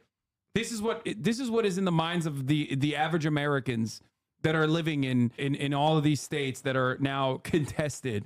So I said this a couple years ago at this point where I was like, I really, really, really hope that the Democrats don't try to run on re-election on the account of like Ukraine, especially because like the pro-Ukrainian position will be significantly less popular by the time that he's running for re-election. It's not like the momentum that existed in the immediate aftermath of Vladimir Putin's unjustifiable invasion of Ukraine. Like, of course it was going to get, less popular in the eyes of Americans. And he's literally doing that. You should never bring that shit up. You should just only talk about abortion. You should only talk about how Trump is a genuine threat to democracy. But he's the worst person to talk about that anyway, because if Trump is a genuine threat to democracy, then you can't put a fucking cadaver that is the least popular president, the least popular incumbent at this point, historically. You can't do that. Through the economy. All the individual things that were done were ideas I had or I fulfilled. I moved on. And so, for example, well, that was true then. What's Biden done lately? Today, just announced 200,000 new jobs. We're moving in a direction that no one's ever taken on. I know you know this from the days in the government. I took on Big Pharma. I beat them. I was going to walk in with it in my pants. I took on all the things we said we got done. We were told we couldn't get done. And part of it is what I said when I ran was I wanted to do three things. Restore some decency to the office. Restore some support for the middle class instead of trickle-down economics built from the middle out and the bottom up. That way the wealthy still do fine, everyone does better. And unite the country. But what has all that work over the last 3.5 years cost you physically, mentally, emotionally? He really just has one question the whole time. Yeah. I mean, he's like, but I just think it cost me a really bad night, a bad run. But, bad run. George, he's starting to fuck up. I'm optimistic about this country. I don't think we're a country. Wait, what? What does that have to do with anything? Yeah, where'd that come from? Bro went from 6 minutes in, he's already flubbing. He's like, I don't know. I'm optimistic about the country. God damn. Losers that he points out. I don't think America's in tough shape. I think America's on the cusp, breaking through in so many incredible opportunities. This next term, I'm going to make sure I'm going to make sure we're in a situation where we have health care for all people. He's about to be like, we beat Medicare, George. When I say we beat Medicare, I mean it. We beat it. No more We're in Medicare. a position where we have child care and elder care, free up, and all these things. The one thing I'm proudest of is remember when my economic plan was put forward, a lot of the mainstream economists said it's not going to work. Well, guess what? You now have 16 Nobel laureates, 16 of them in economics, saying that Biden's next term would be, based on what he wants to do, enormous success. Trump's plan would cause a recession, would significantly increase inflation. I've made great progress, and that's what I plan on doing, and we can do this. I understand that, and I'm not disputing that. What I'm asking you is about your personal situation. Do you dispute that there have been more lapses, especially in the last several months? It looks like he's trying to get a sentence out without shitting himself. Can I run 110 flat? No. Wait, hold on. We're gonna run that question back. What were you saying? You said he's really tensed up, like he's shitting. Yeah, like he has to like talk, but also simultaneously like try not to shit himself. Chad, it couldn't be an Alexa appearance without a shit joke. You know. I just know the face. I've done the face. You know this man can't stop himself. You know this man can't stop himself from bringing poo into the equation. Okay. I mean, for once, Alexa is pretty right though. This is out of the blue. Yeah, he is right. This is why I brought you in. You're the poo. You're the poo specialist. Yeah, I'm pretty sure it's a poo face.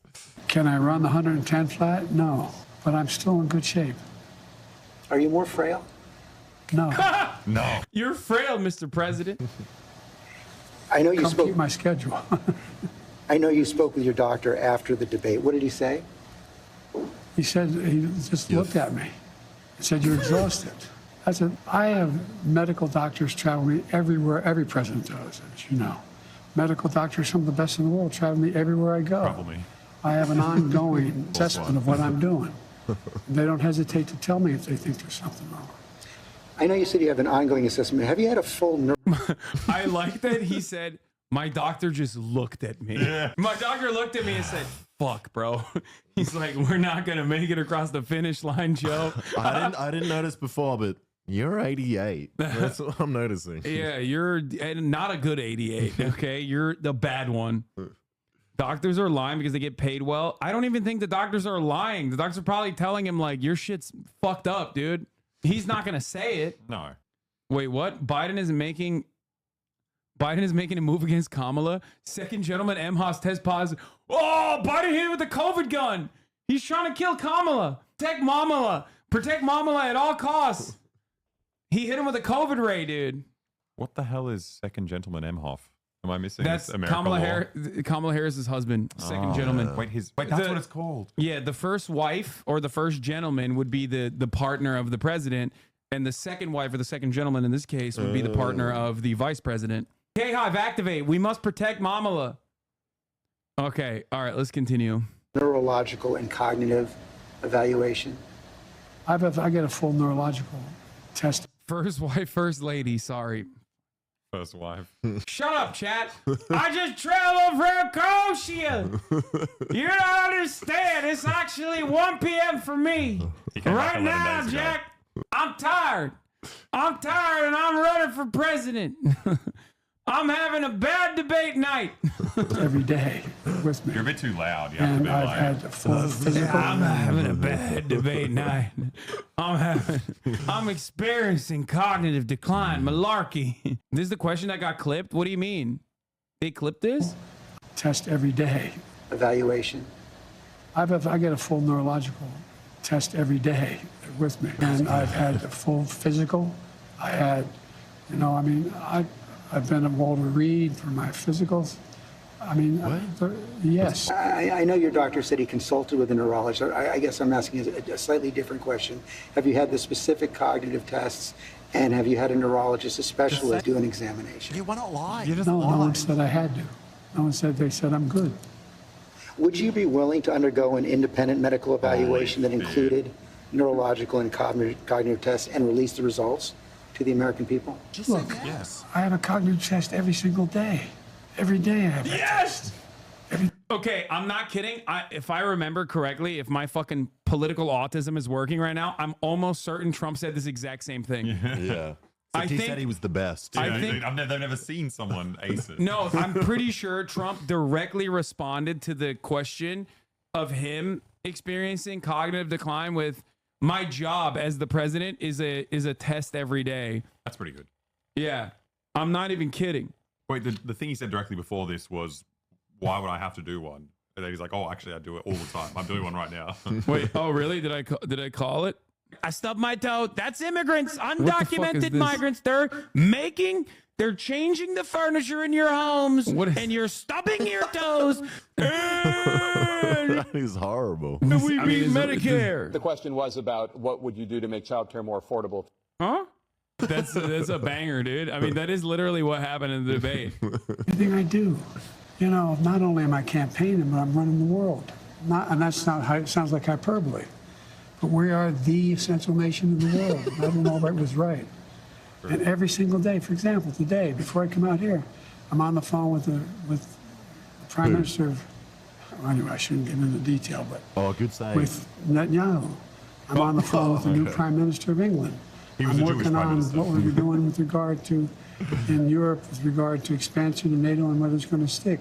I'm taking on Putin. I mean, every day, there's no day I go through, there are not those decisions I have to make every single day. And you have been doing that, and the American people have been watching, yet their concerns about your age and your health are growing. So that's why I'm asking, to reassure them, would you be willing to have the independent medical evaluation? Watch me there's a lot of time left in this campaign. He always loves saying, watch me. And it's like weird because we did. That's why you're doing this interview. Because we watched you and nobody liked what they saw. Okay? So he just keeps going, no, watch me more. Watch me more. I will surely not flub this time. You want to order food? Oh, So why are you coming over? What'd you order? Mendocino. Okay, it's fine. I'm tracking his macros. Oh shit! I'm trying to. Yeah, you didn't wait for me to order. Did your you log food. it into your app? No. You need to log it. You need to get a MyFitnessPal. He's trying to lose weight. I want to be. But the question I asked was to Marat. He walked over. Watch me between the hours of 10 a.m. and 4 p.m. It's over 125 days. So the answer, decision. The right answer right now is no. You don't want to do that right No, now. I've already done it. You talked a lot about your successes at the beginning of this interview, and I don't want to dispute that. I don't want to debate that. But as you know, elections are about the future, not the past. They're about tomorrow, not yesterday. And the question on so many people's minds right now is, can you serve effectively for the next 4 years? George, I'm the guy that put NATO together, the future. No one thought I could expand it. I'm the guy that shut Putin down. No one thought. Bro, no, dude, I'm sorry. Like, I know I'm the worst person, especially sitting next to the only other people that are the worst people to talk about this, but like, is this legitimately a thing that people will be like, yeah, he put NATO together? Like, is he talking about like back in like 1945? He's like, we took those Nazi generals and we put them in the power, Jack. We brought West Germany into NATO, and we got those. They were saying the Reich generals. We got them in there. No, like, it's like, oh yeah, I expanded NATO. First of all, that was Putin. Okay, so put some respect on it. He literally gave you that gift. And secondly, I don't understand, like, why, like, is this actually a solid approach? Like, brother, liberals love NATO. No, dude, you are thinking of liberals on Reddit and liberals on Twitter. Okay, people with globe emojis do not represent the broader electorate. They never have, and they never will. They do not represent the broader electorate, just like hammer and sickle Twitter does not represent the broader electorate, okay? It doesn't work that way. Like, we're talking about, in its heyday, Twitter was like, what, 20% of the American population was on Twitter, okay? In its heyday. That number is probably much, much lower now. Like, there is no... The only way that Twitter actually changes discourse in the real world is because all the journalists used to be on Twitter, so they would write about shit on Twitter endlessly, okay? The Democratic Party's interest in, like, NATO and American foreign policy and, like, continuing American dominance or whatever is not necessarily something that the rest of the Americans give a fuck about. I just don't think that... like, this is as good as a take... I don't think this is as good as a take as, like, Brandon thinks it is. Like, he should focus on domestic policies. He should focus on how the NLRB is, going after bad businesses that are legitimately, fucking over workers. He should talk about the IRA. He should talk about, like, all of the infrastructure investments that his administration was able to accomplish, regardless of the Republicans and their obstructionist capacity. Like, I don't think that, like, I expanded NATO is gonna be a successful re-election message. It doesn't show up at all in the polls, by the way. Like, even Gaza is like number 4, right? A lot of people don't care about foreign policy. When they do, it's like significant for them. But ultimately, NATO is nowhere near in those polls. Like when they look at it, it's like number 1 is democracy is like the number 1 concern. Cost of living is the number 1 concern. Democracy is like a close second sometimes.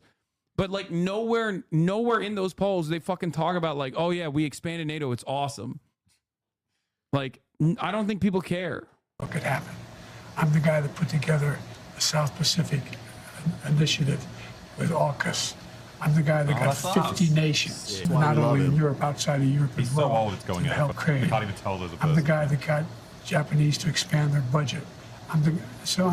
Like, these are, first of all, these are ultimately very bad things that he did. Yeah. Like, he's talking about how he expanded the Japanese defense industry. Okay? Like, not only is it irrelevant to the average American voter, but it's also not a good thing for the world. No, I think it's pretty exciting for Americans. You get to nuke them again. That's so cool. Yeah. It's like, I'm the one who's beefing up the Japanese. I'm the one who's beefing up the Japanese war machine. I'm the one who's beefing up the German war machine. I'm the one who's beefing up the Italian war machine. Let me tell you, Jack, we're running it back. Okay, World War III. This time we're on the right side. This is all about going into a Cold War with China so that we can sanction them and constrain their economy so that we remain the biggest economy. I know, but like, I don't think that is like an attitude. I don't think that's Americans are thinking about that. He would have a much easier time being like, I defeated China. Yeah. Okay. He should just say that.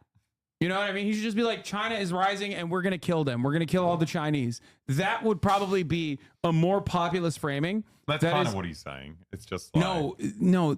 Democrats love doing this insane technocratic approach and like incredibly convoluted messaging that appeals to like Paul Krugman and Paul Krugman only. Okay. Like, this is not a winning narrative for the average Americans. The average American, they're xenophobic as shit too. Like, they're afraid of China for sure. They don't know exactly why, but they're afraid of China. They're told that China is bad. And that's one thing. So just say it like that. I'm defeating China by creating strong allegiances. But even then that's not a winning narrative in general. You know what I mean? For example, when I decided we used to have 40% of the computer chip in it, we invented the chip, that little chip for the computer chip. It's in everything from cell phone to web. We're going to run that back. For example, I love it. When I decided we used to have 40% of the computer chip in it, we invented the chip, that little chip for the computer chip.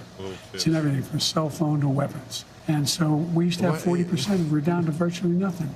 So I get in the plane against the advice of everybody, and I fly to South Korea. I convinced them to invest in the United States billions of dollars. Now we have tens of billions of dollars being invested in the United States, making us back in a position where we're going to own that industry. Making us back. We have, I just like, this is also this is like exactly the type of shit that Trump would say. The problem is Trump would say it in a better way with enough conviction that you're like, like, this is unironically like Trump shit right now. The chips, you know, those chips, they're in computers, the little chips, they're so tiny, they're the best chips. We used to make the best chips. We don't make the best chips anymore. China's making all the chips. I brought it back. I brought the chips back. The Koreans, I brought the Korean chips to America. Like, he's like trying to be more. He's trying to do he's now trying to do the narrative that like is more understandable to the average American, but still failing to do so because he's too fucking old. Anyway, I don't want to take too much credit. I have a great staff. But I guess my point is, all that takes a toll. Do you have the mental and physical capacity to do it for another 4 years? I believe so. I wouldn't be running if I didn't think I did. No, look, I'm running again because I think I understand best what has to be done to take this nation to a completely new level. We're on our way. We're on our way.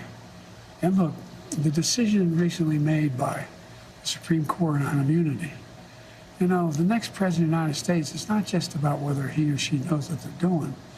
It's not about a conglomerate of people making decisions. It's about the character of the president. The character of the president. It's some intractable third thing. It's just the vibes. It's the aura. It's the aura of the presidency. Okay. No, it absolutely is about like administrative competency, man. Like, what are we talking about? I love it where he does this thing where he leans in and makes his voice deeper. Yeah. Especially a voice like that. The president's going to determine whether or not this Constitution is employed the right way. Let me ask you a tougher, more personal question. Are you sure you're being honest with yourself when you say you have the mental and physical capacity? George, bringing it back. Let's go. It's like half an hour. George's like, okay, Grandpa, tell me about your brain again. Yeah. Let's run that shit back until you're exhausted and you do flub. At least his face is not doing the weird thing anymore. In the beginning, he's always like, and then I think he like starts. Yeah, no, I think he moves his face around until he finds a default position where he's like, this is okay, a better, I'll sit here. I will say this is a better default position for his face than He still looks like he can't hear you. It still looks like he's like tilting through one way. Remember when there was a clip of him doing that and saying we need to cut Social Security and Medicare, and when Bernie played the clip, the entire corporate media just reported that Biden was being sarcastic? I do remember. Yeah. He to be fair to him though, he wasn't lying. He just didn't remember what he said about Social Security. To serve another 4 years. Yes, I am, because, George, the last thing I want to do is not be able to meet that. I think, as some of the senior economists and senior foreign policy specialists say, if I stop now, I'd go down in history as a pretty successful president. No one thought I could get done what we got done. But are you being honest with yourself as well Now he's about your ability to Biden. defeat Donald Trump right now? Yes. Yes, yes, yes. You say that, and let me challenge you. He's such a fucking narcissist. I'm gonna go back to this, okay? This is all ego, bro. This is a full ego run right now. Like, the entire narrative is he's still running on like I'm the best. I'm the only guy to beat Trump. When like obviously people from inside of the administration are saying no, that's not the case. Here's a scoop from Alex Thompson at Axios. A look at the template that the White House sent staffers organizing events for POTUS. I staffed a simple fundraiser at a private residence, but they treated it like it was a NATO summit with his movements, a person who staffed a Biden event said. They're literally directing him specifically on like which directions he needs to go to. The fucking private fundraiser that he did, by the way, he actually used the teleprompter on. I think the last private fundraiser that he did, he didn't even go off the cuff. He used the fucking teleprompter, which also got donors worried because they were like, what the fuck? He can't even talk to us? That is actually legitimately scary. Okay? You should have given him more money. Since the debate, some Dems who attended and helped set up Biden events have wondered whether his team's focus on minute details were to obscure POTUS's limitations rather than just a reflection of a meticulous staff. Yeah, Disney Air is pulled out already. What is this? Reality check. Organizing presidential events, often called advanced work, is very intensive and detail focused for every commander-in-chief. Yeah, there's a difference, though. And normally, they don't use fucking teleprompters at donor events. And they definitely shouldn't use a teleprompter at a donor event, a closed-door private donor meeting, especially when people are saying, you can't talk without a teleprompter. When that's like the major concern that donors have with you, okay? When that's the major concern that donors have with you, then, you know, you need to address that concern head on by literally not using a fucking teleprompter and going off the cuff. It's a private event. I kind of respect that, though. Like, whenever we do sponsorships, I'm like, I wish I was using a teleprompter for this. Well, that's why at the top of the hour, that's why I have a script right there on the side where I tell you that there's a 3-minute ad break at the top of the hour. And if you no longer want to see those ads, all you need to do is subscribe for $5 or for free with a Twitch Prime by connecting your Amazon Prime account to your Twitch account, where you get one free Prime subscription a month. Do you want to get join me now?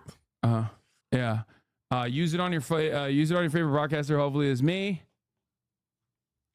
I love the ad reads the boys do. You can tell they really love the product. Yeah, no, I can. Thank you. What was your last one? It was a business. They're great. Shut up. No, they're great. Yeah, no, great. I could tell. Like I'm using it now. Yeah, same. Yeah, no, I downloaded really it. Good for my workflow. Yeah, I downloaded and it. Communicating with all my employees. I downloaded it after to manage my employees. Kanban's great. Oh, Yeah. Gantt. Yeah. What a way to wow. fucking look at stuff. Yeah. Okay, here's the 3-minute ad break now, Jack. Yeah. Senior economists and senior foreign policy specialists say, if I stop now, I'd go down in history as a pretty successful president. No one thought I could get done what we Yeah, that's like Bro, they're saying that so you drop out. They're like, yeah, everyone is saying that so you drop out. They're like, yeah, dude, come on, you have a great legacy already. Please shut the fuck up, leave. I already ordered something. What did you order? What are you ordering? Okay, never mind. Okay. Oh, that sounds so nice. Oh, by the way, damn, this man is a monster, bro. He is not stopping. He's eating, dude. You got to put on some fucking weight. Yeah, I'm trying. It's hard. My weed shop has a Kanban board for the delivery. Nice. I don't know if Kanban is Australian. No, Kanban is like a organizational tool for. I have no idea. We learn it from our sponsors. Yeah. Yeah. Which we use. Why did you say you have no idea then? No, I love it. That's weird. No. You just said you don't know what it is. Okay. Can you hand me my phone? Thank you, sir. Oh. My guy's here. You ordered food and you didn't get some food? I was going to ask, but he was on a roll about some unimportant political stuff. Yeah. Boo, boring fucking politics, dude. I was 4 more senior Dems call on Biden to stand down from re-election bid. Other Democrats also expressed concerns. This happened today. Hakeem Jeffries had a fucking all-hands meeting with the entirety of the Democratic Party, the House of Representatives, the Democrats in the House of Representatives, and now 4 more senior Dems are calling for Biden to stand down, including, but not limited to, Representative Jerry Nadler, who is also famous for pooping in his pants. Okay? Like, I'm not kidding. He's also 800. I've got a $100 bet on Kamala being president. That's crazy. Got a $100 bet on Kamala winning the election or becoming the... No, winning. The fuck did you get? Oh, that, yeah.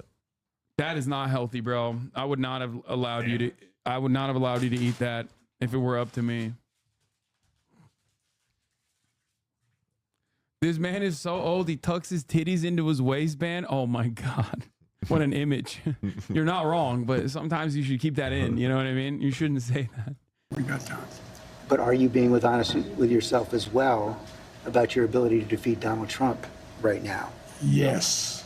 You say that, and let me challenge you. Sure. Because you were close, but behind going into the debate. You're further behind now by any measure. It's been a 2-man race for several months.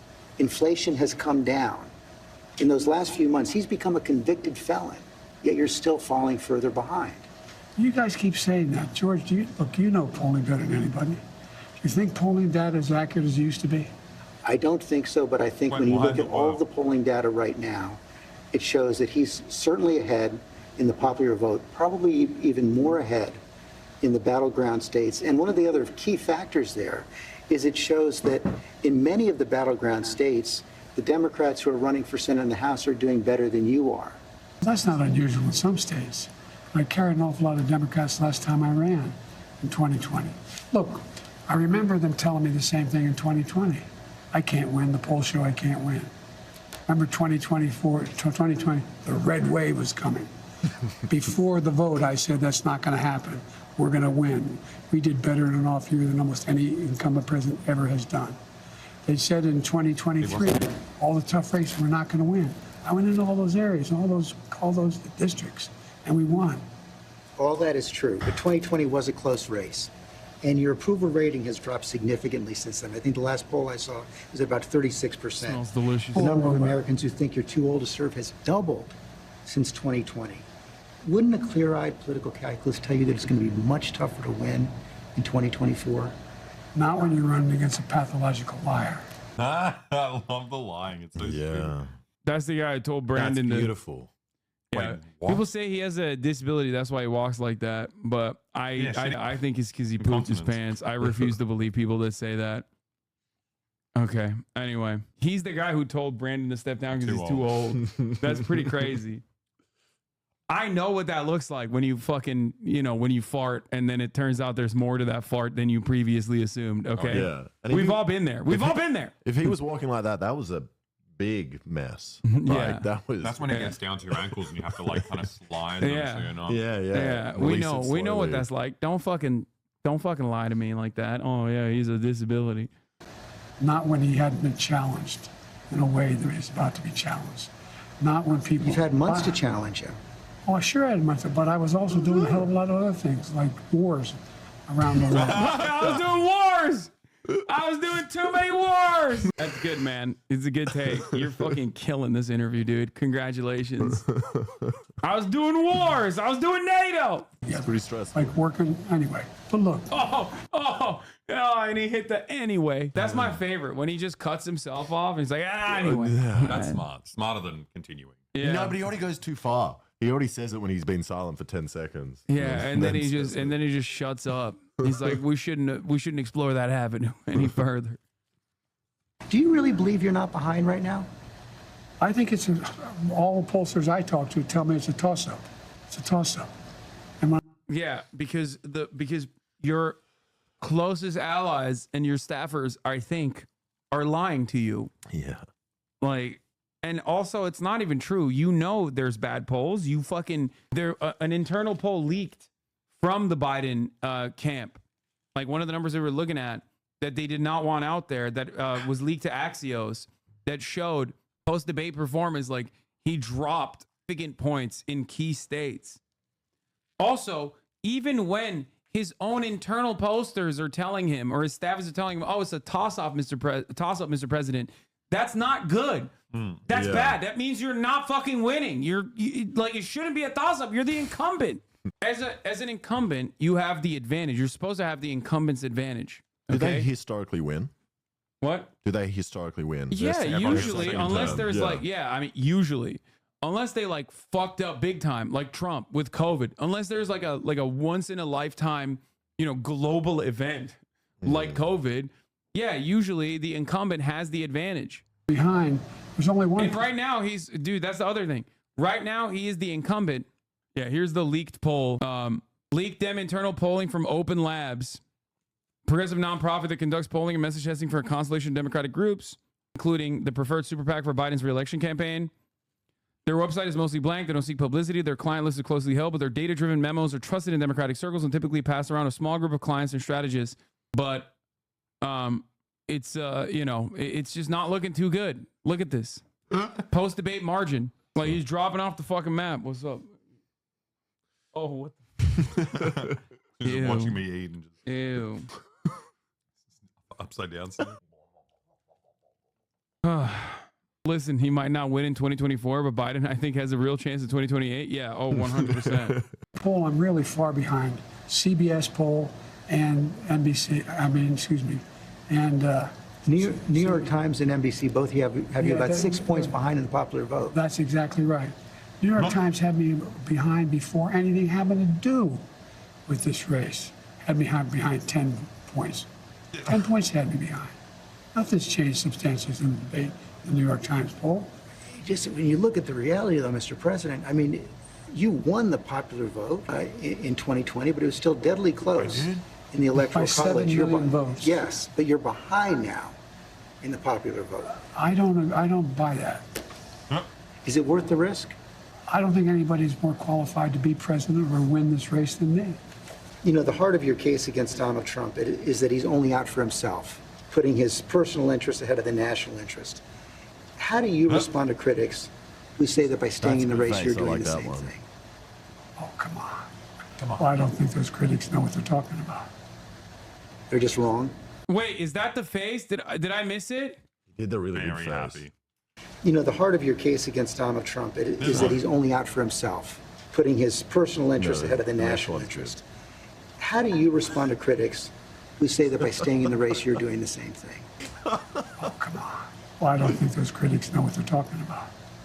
That is actually a really solid question because it is exactly what he's doing. Yeah. The only reason for him to stay in this race at this moment is his own personal ego. He is vindictive. He is spiteful. And that is the only reason why he's staying in the motherfucking race.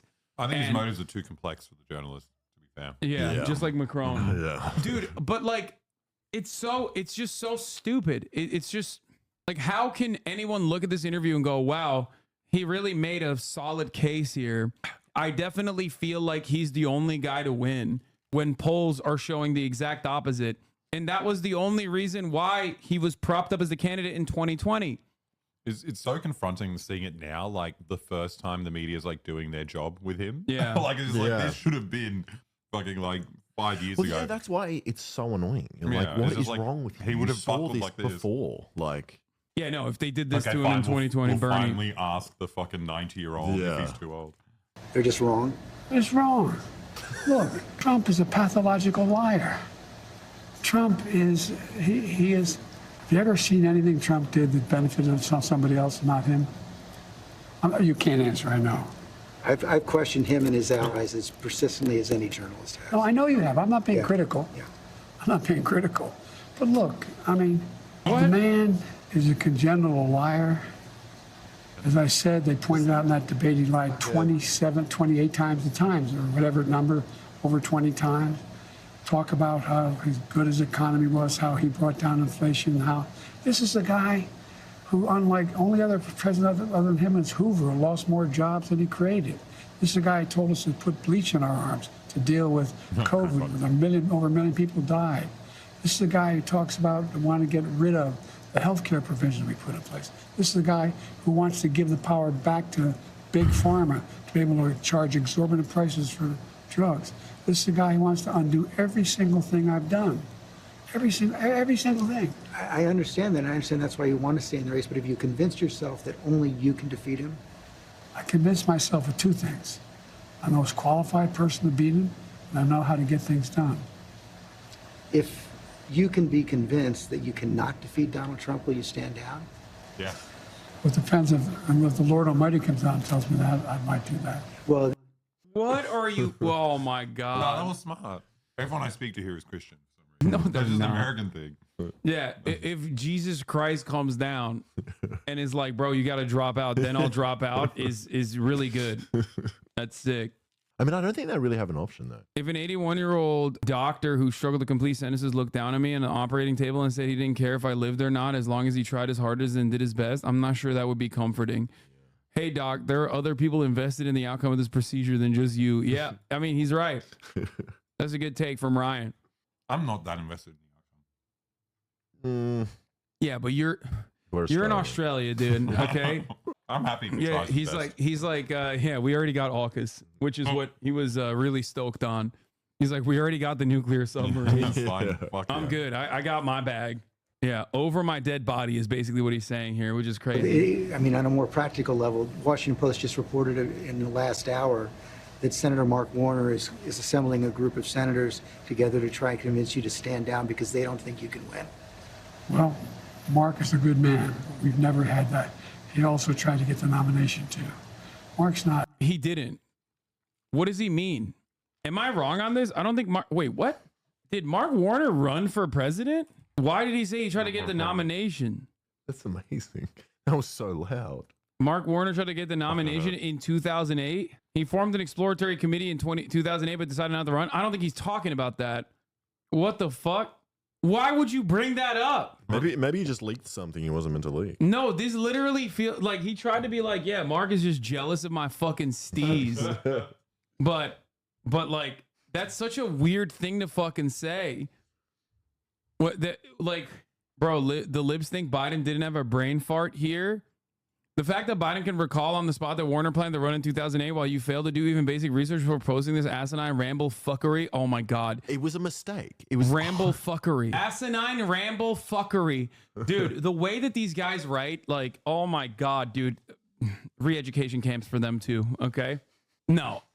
Also, even if he did fucking lock down a 2008 like failed attempt to run with an exploratory committee in 2006 or whatever, even if that was what he was recalling, that still proves the point that I was making, which is that when you are demented, when you are experiencing dementia, early stages, middle stages, late stages of dementia, you have perfect recall of events that transpired many, many years ago, but you can't remember what you ate for breakfast. Yeah. Okay?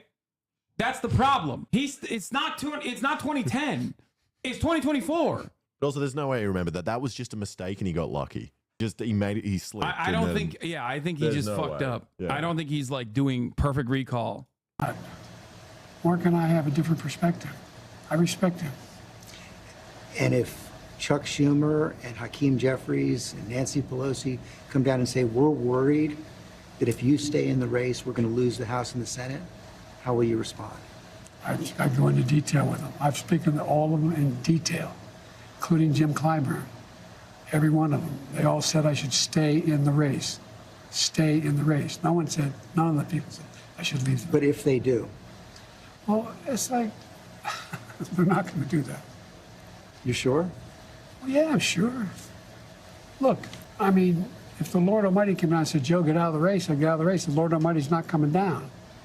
I mean, these hypothetical. Damn, bro. He's just like, no, the only way I drop out is if God tells me to is a crazy thing. Damn, this guy's good.